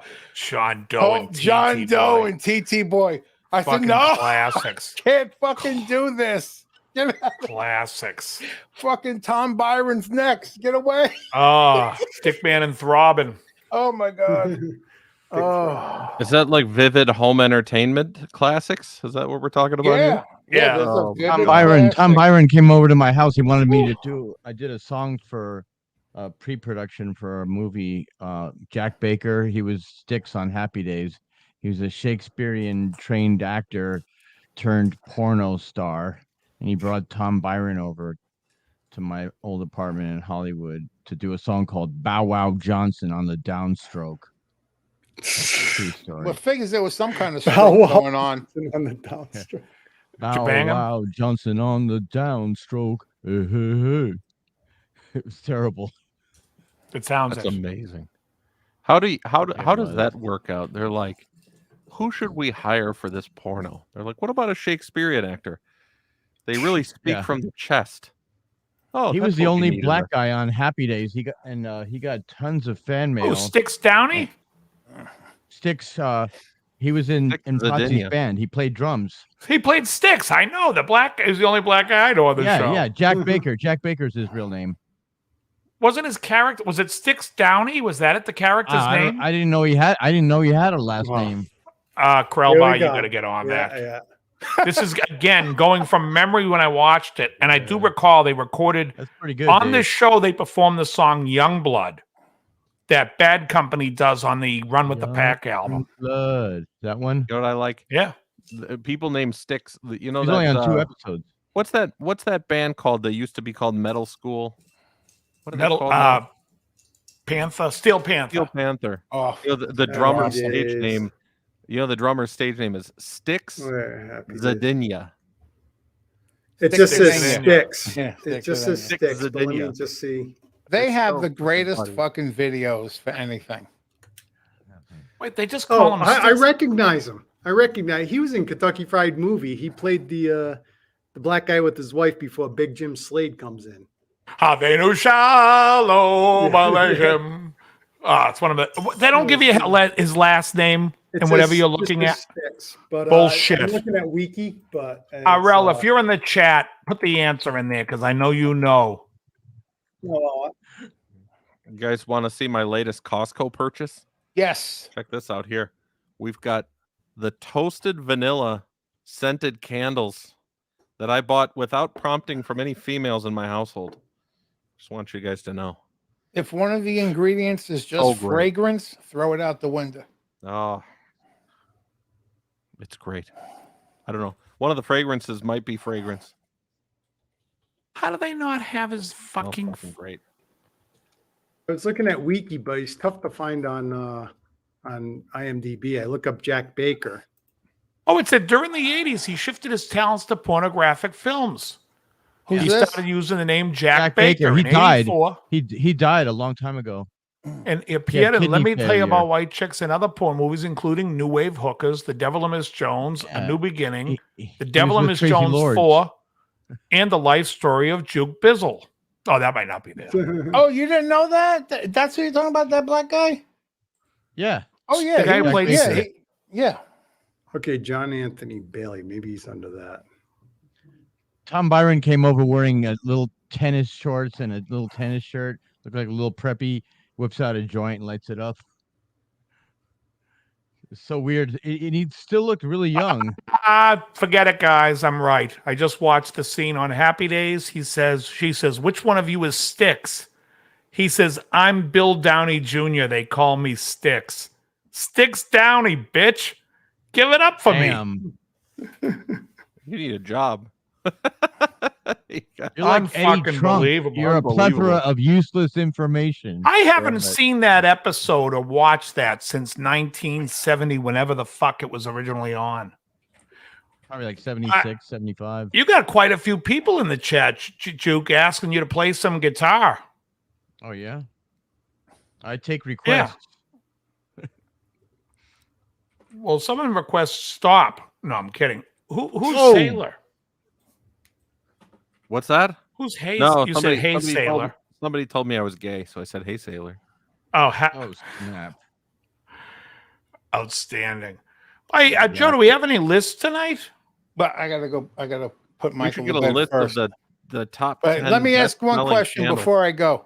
You're stuck on a desert island, Dave, but you could have one woman there with you. Here's your choice. You got to choose between Haya Paishley, Annette Haven, Kay Parker, or Desiree Cousteau.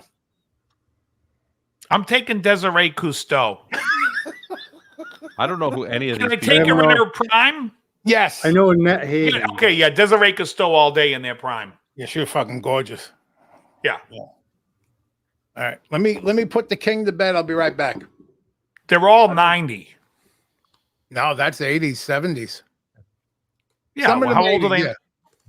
Oh, 90, yeah. Forget it. Even Marilyn Chambers in her prime looked like she was 75. Yeah, Marilyn Chambers was never good. What about Linda Lovelace? Well, she was famous for one thing. Deep throating. Yep, that's it. And then she was never really that attractive. Then they had Amanda Seyfried playing her. She was a little Now they too look like attractive, but- little models. They don't even look like pornographic stars.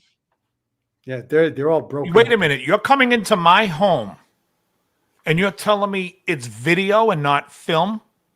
And now you're saying it's amateurs and not professional? Boogie Nights. You got it. Hey, it's a But- real movie, Jack.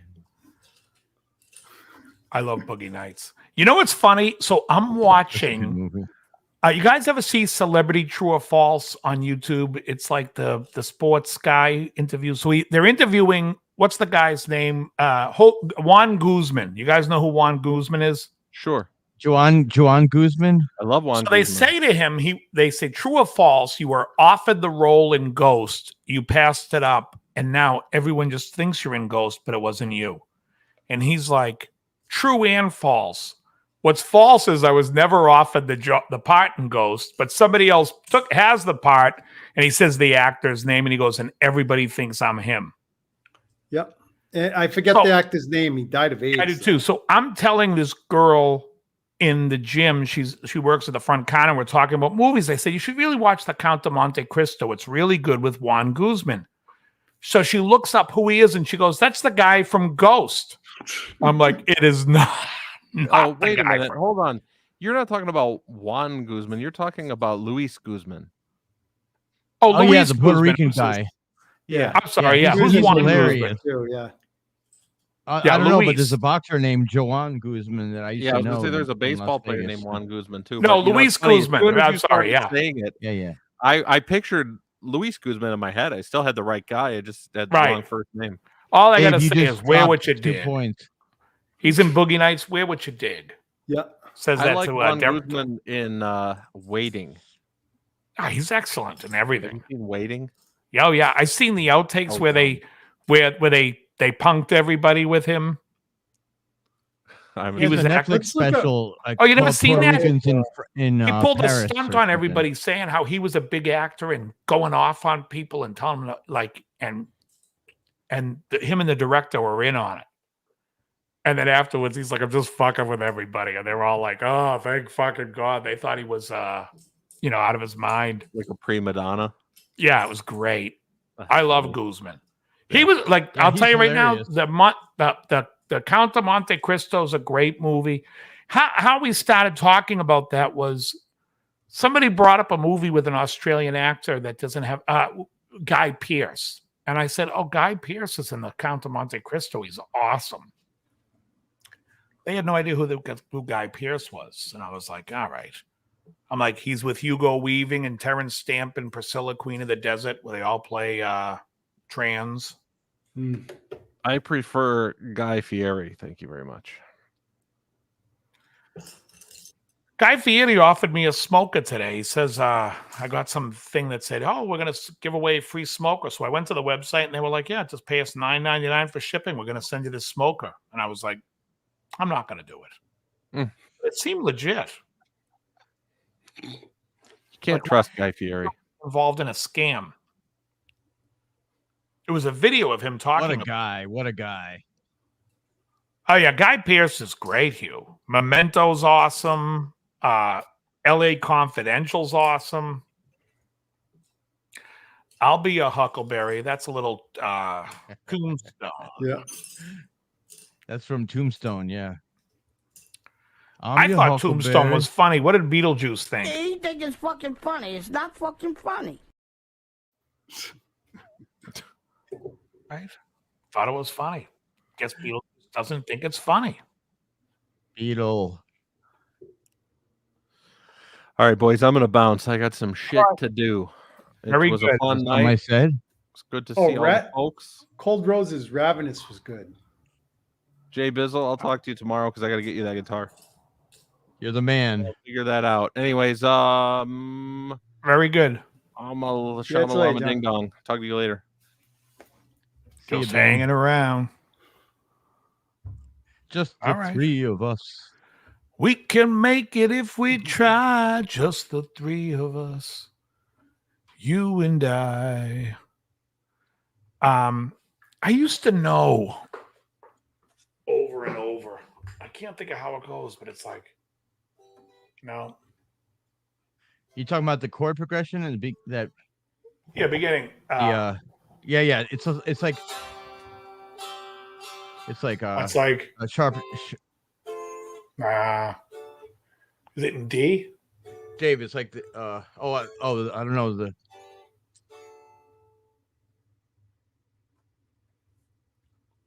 I don't know. I know this one. Oh wow. What is it? Let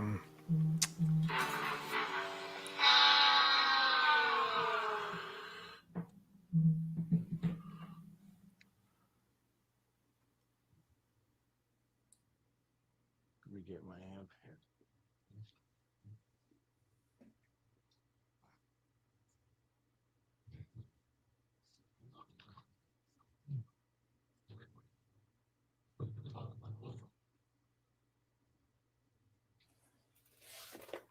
Hold on. Keep getting. Everyone's trying to get a hold of me today. Somebody wants me to play bass at a gig. Oh, there's Joe. Hold on. I see you. All right. There he is. Where'd Bingham the go? list? He did Yeah. the Irish Yeah. exit. No. He He actually actually said said goodbye. bye. What was that? I think it's like. Is it in G? I can't remember how that part went.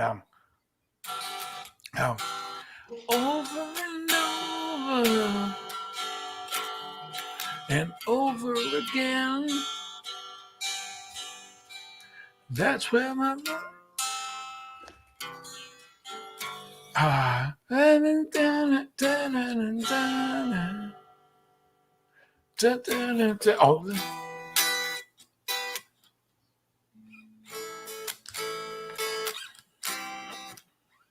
what is that beginning? So it's definitely in G. Oh, so it's I forget. Can't hear nothing. I can't hear nothing. Good. Wasn't meant to be heard. All right, Joe, what do you got for us today? Give me a second. And Krell, what did you smoke today? Anything? I smoked a wide and a nub, a Connecticut. Oh, nub. nice. I have my wides coming this week. I've been smoking a lot of the Edge Sumatra from Rocky Patel, and a lot of other stuff. I bought a box of Cubans that I'm picking up on Saturday. Yeah, you had told me about. I told you about that. Yesterday Yeah. was the first time I had a cigar in like almost 2-3 months. I Wow. was so fucking aggravated at work. I got pissed off. It was the Monte Cristo. The fucking thing kept going out. Yeah. So Well, the non-Cuban Montes to me are not good. Just like the non-Cuban Romeo and Julietas. The Nicaraguan Romeo and Julietas are good, but the regular, whatever the fuck they are, Dominican or Honduran, I hate them. I've been smoking like Castro on conclusion. cocaine. Yeah, it's like friggin' cigar after cigar. Oh my God. You know how you finally get what your cigar would be or what your guitar would be? Yeah. I finally realized what mine would. I love the nubs. Yeah. Better than anything else. And I'm Which out. one? Which I'm nub out. do you love? I don't even care. When I got the assortment, I loved every single one I had. Oh, I've had the Cameroon. That's good. I went from the light ones to the dark, and they were all fine. So Dave, I like Swisher Sweets. No. Yeah, well, Dave, I had told you that the other day at the spill there. I tried one CFL. Is it CLE? CLE. Yeah, those. I had the Habano. Yeah. It was good. I actually ended up ordering some from the. Yeah, CLE is good. Yeah, she said that the Connecticut's are really going. There was like 3 left. I didn't really feel like a Connecticut, so they had the Corolla and the Habano. So I tried to. I mean, I'm very picky about Connecticut's.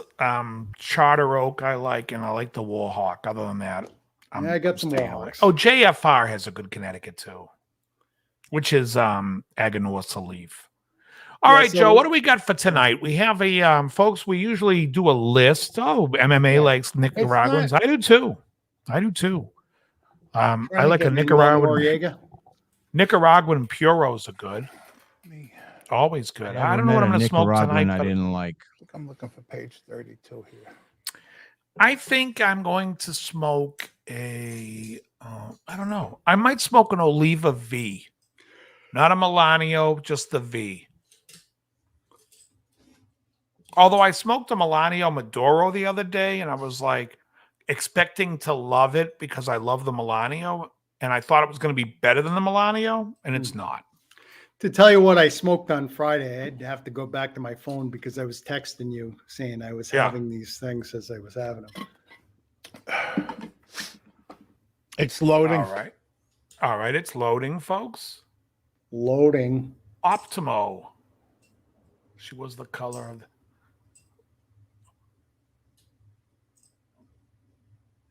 What is the problem?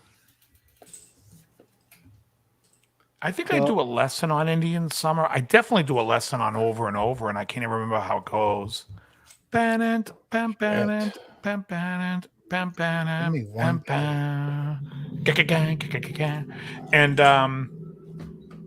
Indian Summer, that's a drop D tuning with a capo. Okay, so here was an article from, I think, Guitar World like a month ago.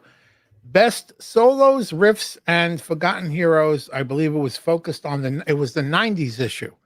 So they went so a horde of guitar stars, including Dave Mustaine, Marty Friedman, Scott Ian, Joe Bonamassa, Paul Gilbert, and Nita Strauss, not to mention Blackbird McKnight, Steve Stevens, Gavin Rossdale, Nancy Wilson, and KK Downey, choose the 90s best stuff. So they're going to be asking them who's the guitarist of the decade, what's the ultimate guitar album, the greatest guitar solo, the best riff, best TV show, underappreciated guitar hero, piece of gear that screams 90s, Doc Martens or Converse, and then finally pop song guilty pleasure. Well, Zach is the guitar player of the 90s. You would think only a few but people they're probably going to say that. Dimebag, though. They're probably going to say Dimebag.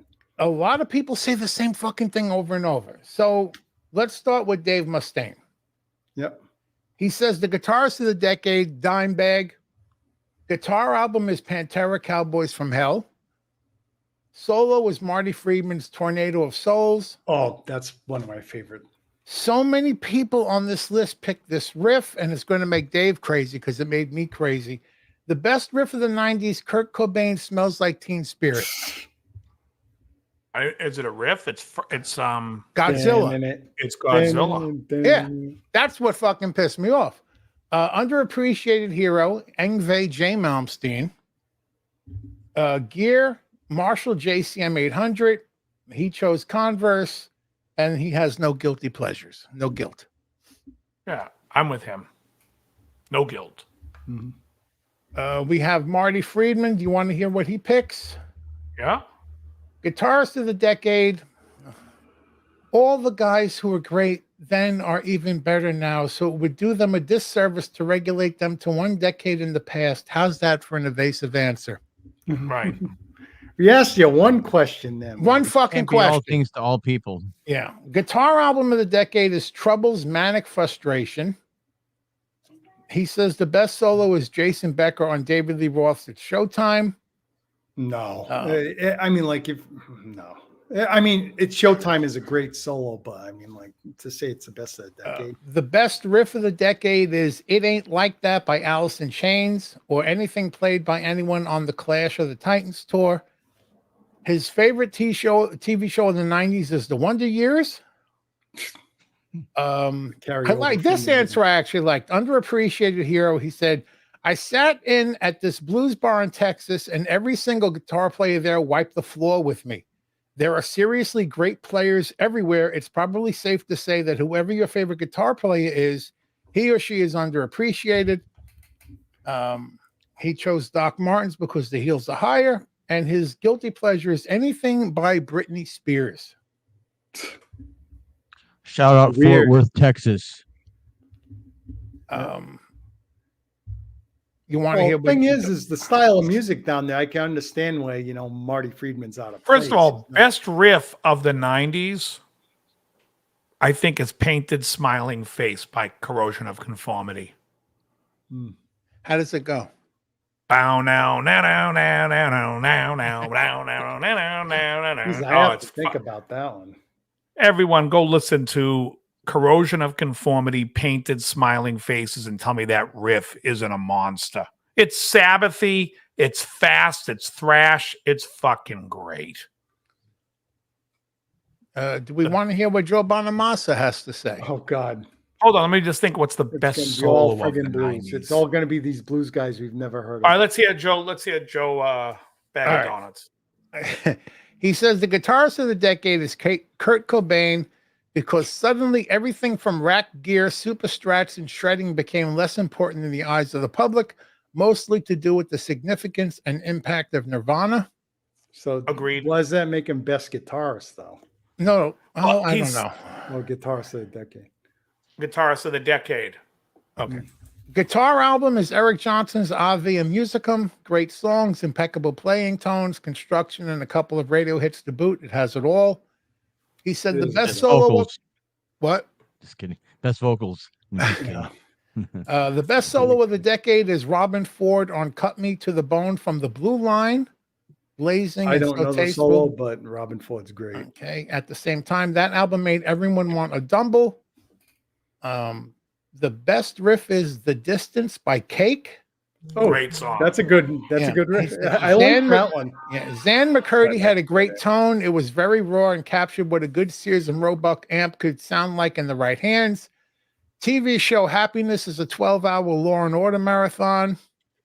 Underappreciated hero was Trevor Rabin. That guy is a complete badass in every facet of music and a hell of a nice guy. Check out his band Rabbit.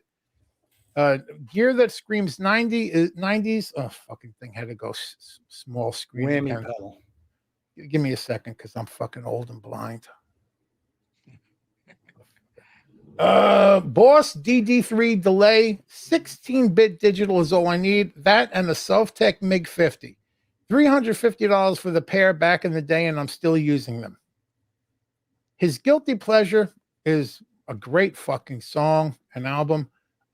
Digging in the Dirt by Peter Gabriel. It's not a guilty pleasure, just a pleasure to listen to. Yeah, that's the song. That was the follow-up. Yeah. Yeah, that was I wasn't that on So? No, It's that's on the Us. follow-up. Us. Oh, Us. fuck, So Us. All right. Do we want to hear what Blackbird McKnight, ex-Parliament Funkadelic has to Eric say? Johnson wants to hear what Steve Stevens says. Is he in there? He's in there, but we're not getting to him yet. Oh, okay. You got more. All right. How about we got Blackbird McKnight, Sammy Bowler, Screaming Jack Novak. Stop me I don't when know you who want to any hear of these one of people them. are. Devin Oh, okay. Townsend. No. Well, I'm curious who Blackbird McKnight would He think said was- ex-Parliament Funkadelic. He said the guitarist of the decade is Vernon Reid or Steve Vai. Vi, yeah, but not Vernon Reid. Okay. Guitar album Passion and Warfare by Steve Vai and We Live Here by Pat Metheny Group. Passion Warfare is a great album. I'll say Best that. solo, Love for the Love of God, Steve Vai. Best riff of the decade is Heart Shaped Box. That's a Underappreciated good hero, Jeff Lee Johnson. And he's got a whole fucking list of gear no one cares I about. kind of like his picks though. I mean, it's Now, who was that? Butterfly McQueen? No, Blackbird McKnight. Butterfly Oh. McQueen.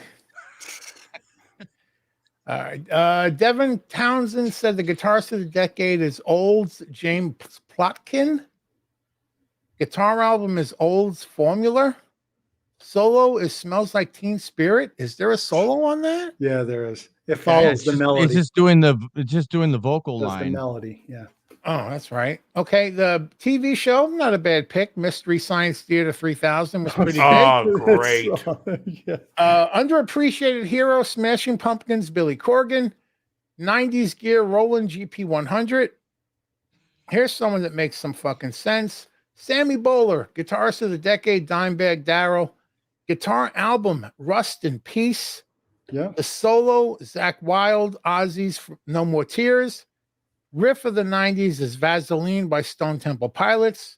That's a cool Night- one, but it's just down and down and down and down Yeah, and down it's a and good down riff. and down and down. Wow. His favorite TV show was The Sopranos.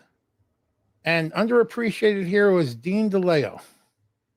From Stone Temple Pilots. Here's somebody, yeah. What year Dave- did The Sopranos come out? 99. Oh, okay. I'm pretty sure it was 99. So they just squeaked it in.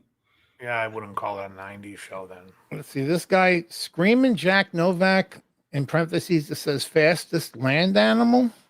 His guitarist of the decade is Tom Morello. Okay, God, next. I want to hear the rest Conversation is No, over. no, but he's got it sounds bad, but he's got some other good stuff in there. His guitar He also happens album- to be his favorite communist. Oh my god. His guitar album of the 90s is Soundgarden's Bad Motorfinger. That's a great album. Best Great solo record. is from Jane's Super unknown Addiction, stuff. Ain't No Right. Best riff of the 90s is Beastie Boys Sabotage. No, TV show, I would go with this Not as the well. best riff, but I do love that bass. it's a great song. He got it right with this one. Best TV show of the 90s, Seinfeld. Yep, agreed. Agreed. Underappreciated hero, Dimebag Darrell. 90s gear, Ibanez Underappreciated. Tomb Screamer. And his guilty pleasure is Lisa Loeb's Stay, I Missed You. Okay, let me just say this. How is Dimebag Um, underappreciated? Nobody, first of all, Dimebag's not underappreciated. That was Yeah. dumb. Two, nobody has picked a better riff than Painted Smiling Faces by Corrosion of Conformity yet.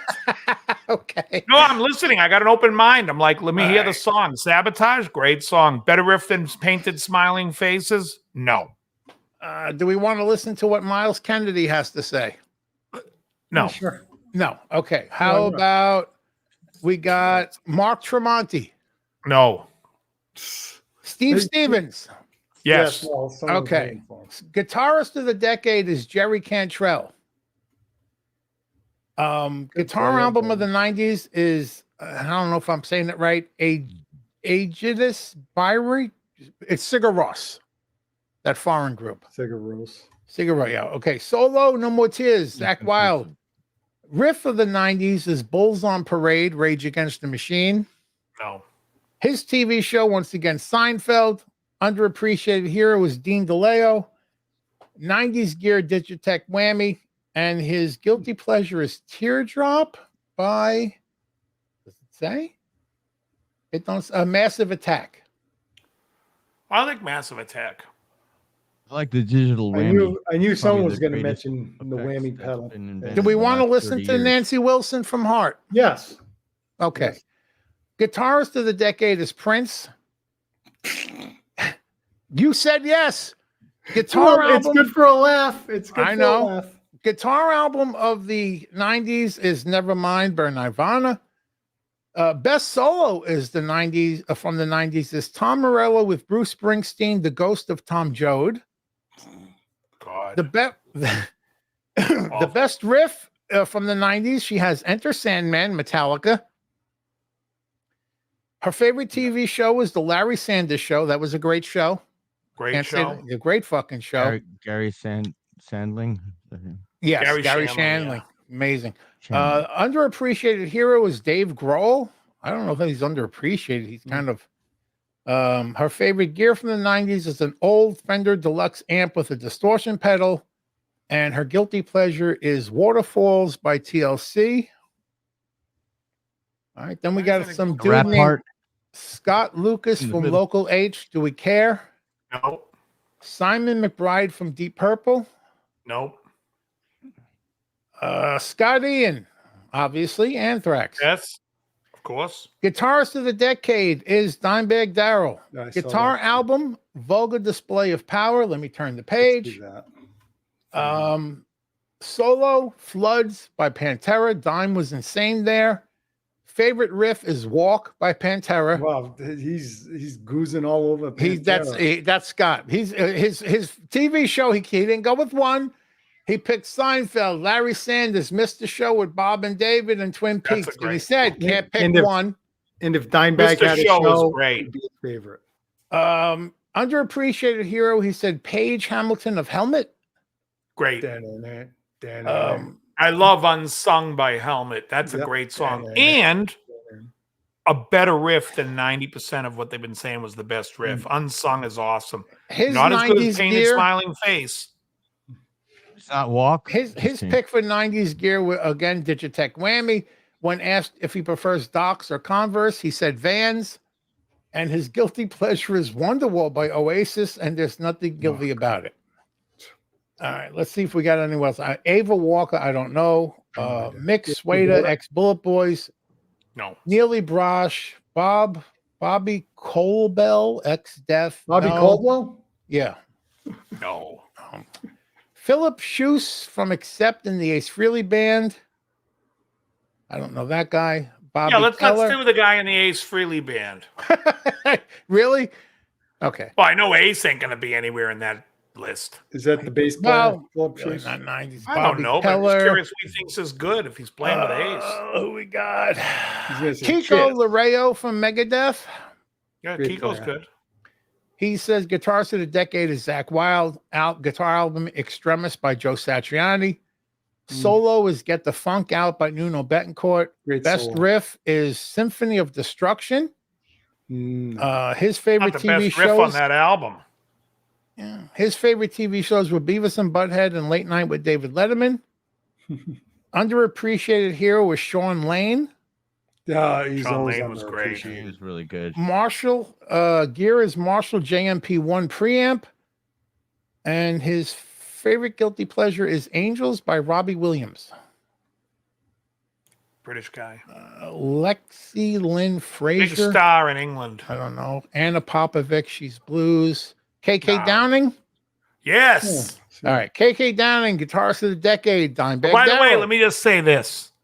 I don't know if anyone knows this in the chat. This has been breaking news. This is the guy who really influenced White Lions guitar player Vito Bratta. Vito has said, yes, you may think he sounds like a Van Halen wannabe, but all he ever wanted was to be KK Downing's underwear. All right, let's go. All right. His I Guitarist know of where the that came Decade, from. Dimebag. Hey, Vito. His guitar album of the decade is Burn My Eyes by Machine Head. Solo is No More Tears, Zach Wild. His favorite riff is Sad But True, Metallica. Fucking hell. Underappreciated hero was Jeff Waters from Annihilator. Docs or Converse, neither. Gear, Digitech Whammy, Guilty Pleasure. He says, I have no guilty pleasures. Let's see who else we got. Don't say that too close to Rob Halford. Let me just say this.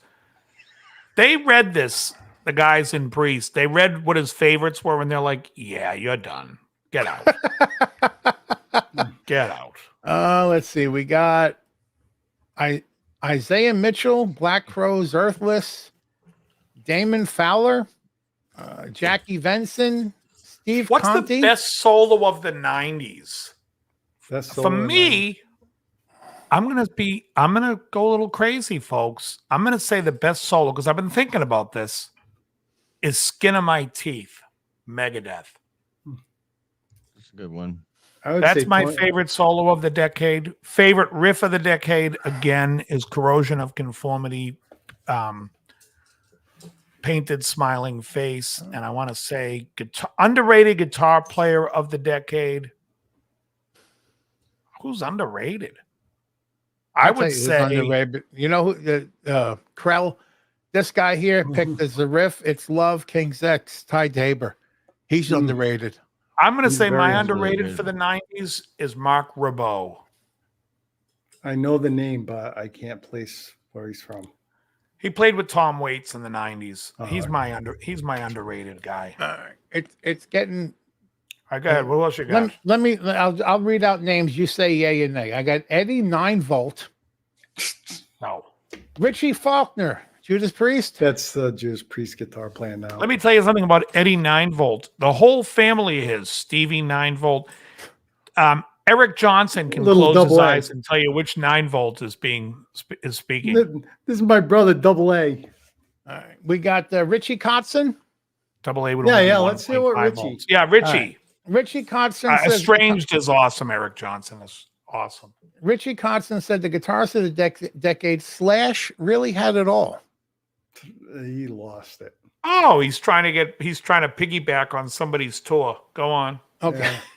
Guitar album is Dirt by Alice in Chains. Good He album. says It's not incredible songwriting and producing, stunningly creative guitar work recorded to perform. Not nearly stand as the good test as of time. Super Unknown. We've had this conversation. But Juke Bizzle, you weren't here for those conversations.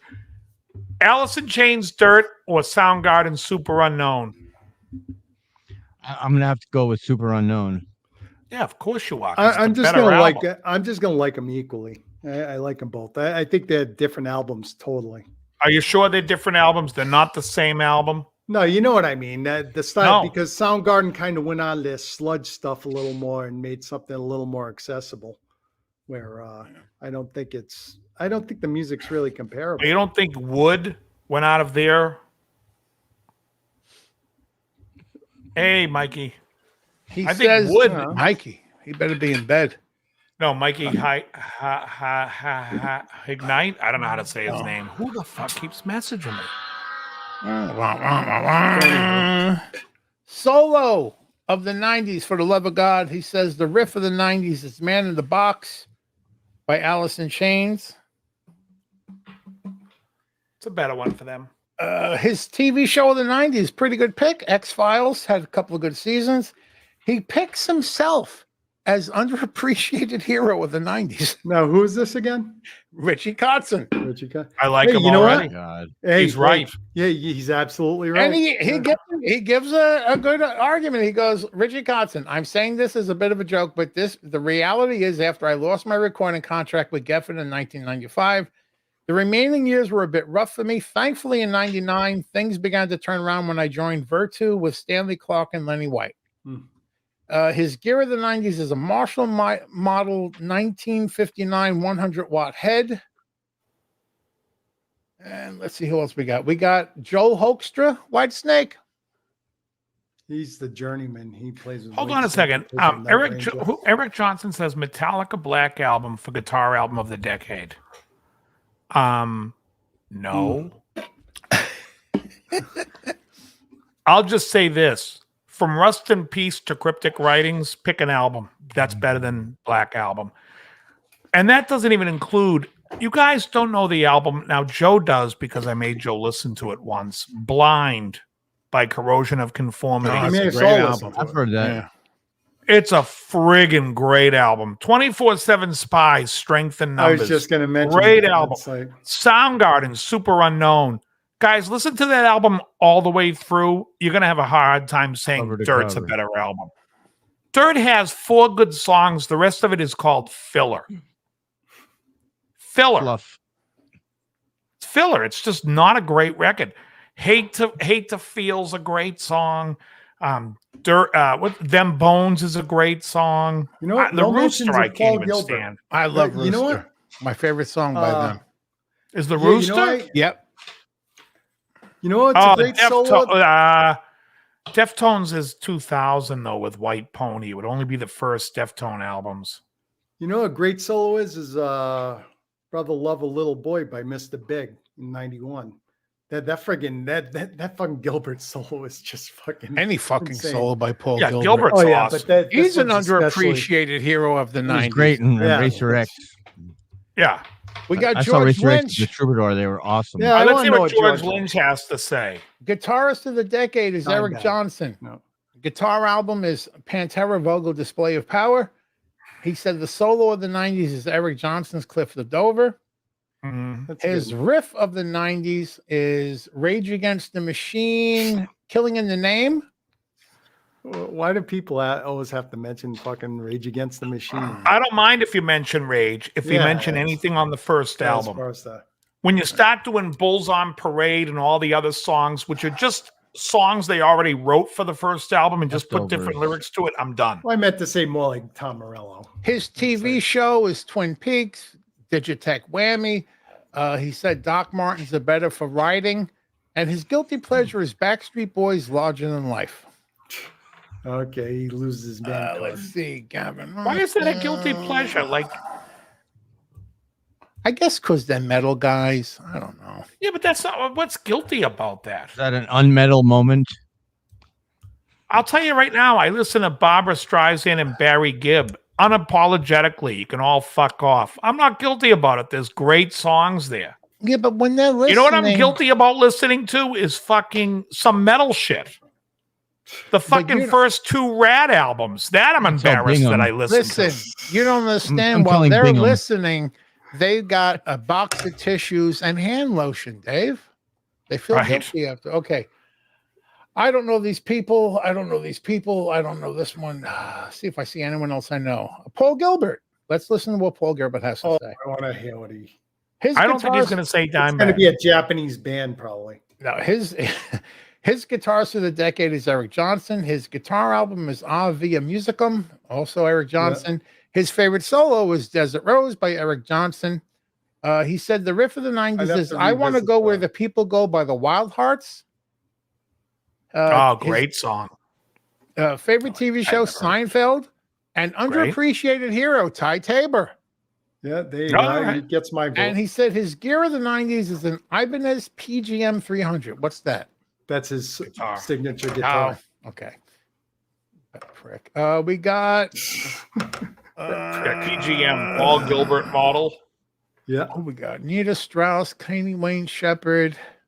Well, what's Nita Strauss going to say? I'm just curious. All the same shit. Dimebag. Yeah, they're all saying it's all, and it's like a popularity. They all give Dimebag the respect. And I think Dime was great. I don't think it was as commercially accessible. And I also think the tone of those records are offensive. Like, they just sound like, he's playing a Randall amp and it sounds terrible. And there's nothing Terry Date can do to make it sound good. Now, Terry Date, who produced those albums, also produced White Pony for the Deftones, but he also produced for Soundgarden. He did Bad Motorfinger. He also did Give a Monkey a Brain for Fishbone, which was a good produced album. Yeah. I think The Reality of My Surroundings by Fishbone's one of the best albums of the decade. Just to review what she said. What was that? That was me. Fuck. Was it the cat or you? No, it was me. I dropped my mouse. Okay. Guitars of the decade, she chose Dimebag, guitar album, Black Album, Metallica, solo, Marty Friedman, Tornado of Souls. Once again, that riff of the 90s is Smell Like Teen Spirit. How is it a riff? Isn't it a chord? It's a chord progression, and it's not a riff. It's fucking good, and it's Godzilla. Yeah. It's the hipster doofus choice. And the solo is just doing the verse melody. Well, Godzilla is actually a riff. Yeah. They're both in F sharp. Smells like Teen Spirit strumming chords. Okay. Well, let me just say this, because I think the album Nevermind is a super important record. I think that it's a great record. I think he brought songwriting to the 90s. Yep. He brought sludge. There's pop to it. There's edge to it. It's all good. It's just not a riff, that song. I'm not trying to put that down. And I think Smells Like Teen Spirit is one of the worst songs that they have, because like Heart Shaped Box, In Bloom, those are great songs. Lithium, great songs. Paulie, I love the band. I think they were great. Smells Like Teen Spirit could be my least favorite song. Again, I never cared for Godzilla. Because you're a Gamera fan. Yeah, exactly. Now, if they were singing Gamera, I'd be like all over it. She said the underappreciated hero is Head and Monkey from Korn. And I think that's it. Let me see. Nobody's underappreciating those guys. Yeah, that's it for that list. All right. Well, that was a good list. What is that? A back scratcher? Yep. Back scratcher? It's a wood one. I think I have that. Fever.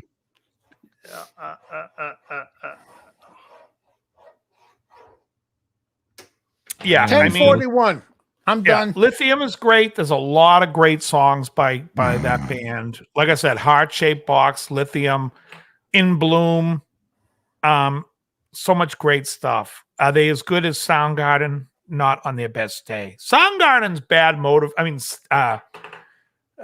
Super Unknown album. You guys should all give a listen to. Go back to it.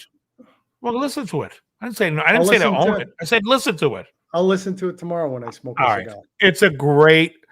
It opens up a Let Me Drown, then My Wave. Fucking great. Imagine, if you will, somebody who doesn't know Black Sabbath Paranoid, the album.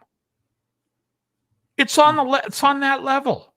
And also, everybody in the chat, your job is as soon as this show is over, I want you to YouTube the album Blind by Corrosion of Conformity and give that album a listen. And listen to Painted Smiling Face and tell me I didn't nail it with the riff of the fucking decade. That's a riff.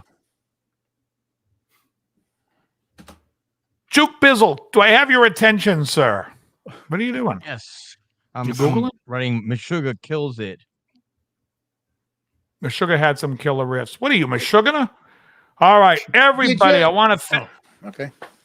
I want to thank everybody for being here. I thought today we had some pretty good Banter. We had some pretty good banter. I thought it was funny. Pete, did you think it was funny? You think it's fucking funny. It's not fucking funny. Who, me? I guess it wasn't funny. All right. Just want to say, Al Pacino, I happen to think you're overrated and you're not that great of an actor. You, Dave. Hey, we got a lot of, jeez. Got that look? What's that? Hanging around. Do I have hanging around in here yet? I think you do. No, I don't have it in No, here. you don't? I thought you played it. What do you mean? I What's have hanging Gamera. around? And I have Goodbye, Ted. Great record. All right, everybody, let's just say this. We had a great time. We'll see you next week. I'm going to go smoke a cigar. Joe might smoke one. Maybe he won't. Too late. Joe won't. It's too late to turn back now. Back now. All right, we'll see you here. We'll see you here next week. By the way, folks, tomorrow is the first day of fall, if I'm not mistaken, or is it the last day of summer? In Florida, it don't fucking matter. The AC still stays on. Yeah, unfortunately here, it's not the case. Although it's going to be warm Thanks, for the Johnny next Kramer. week.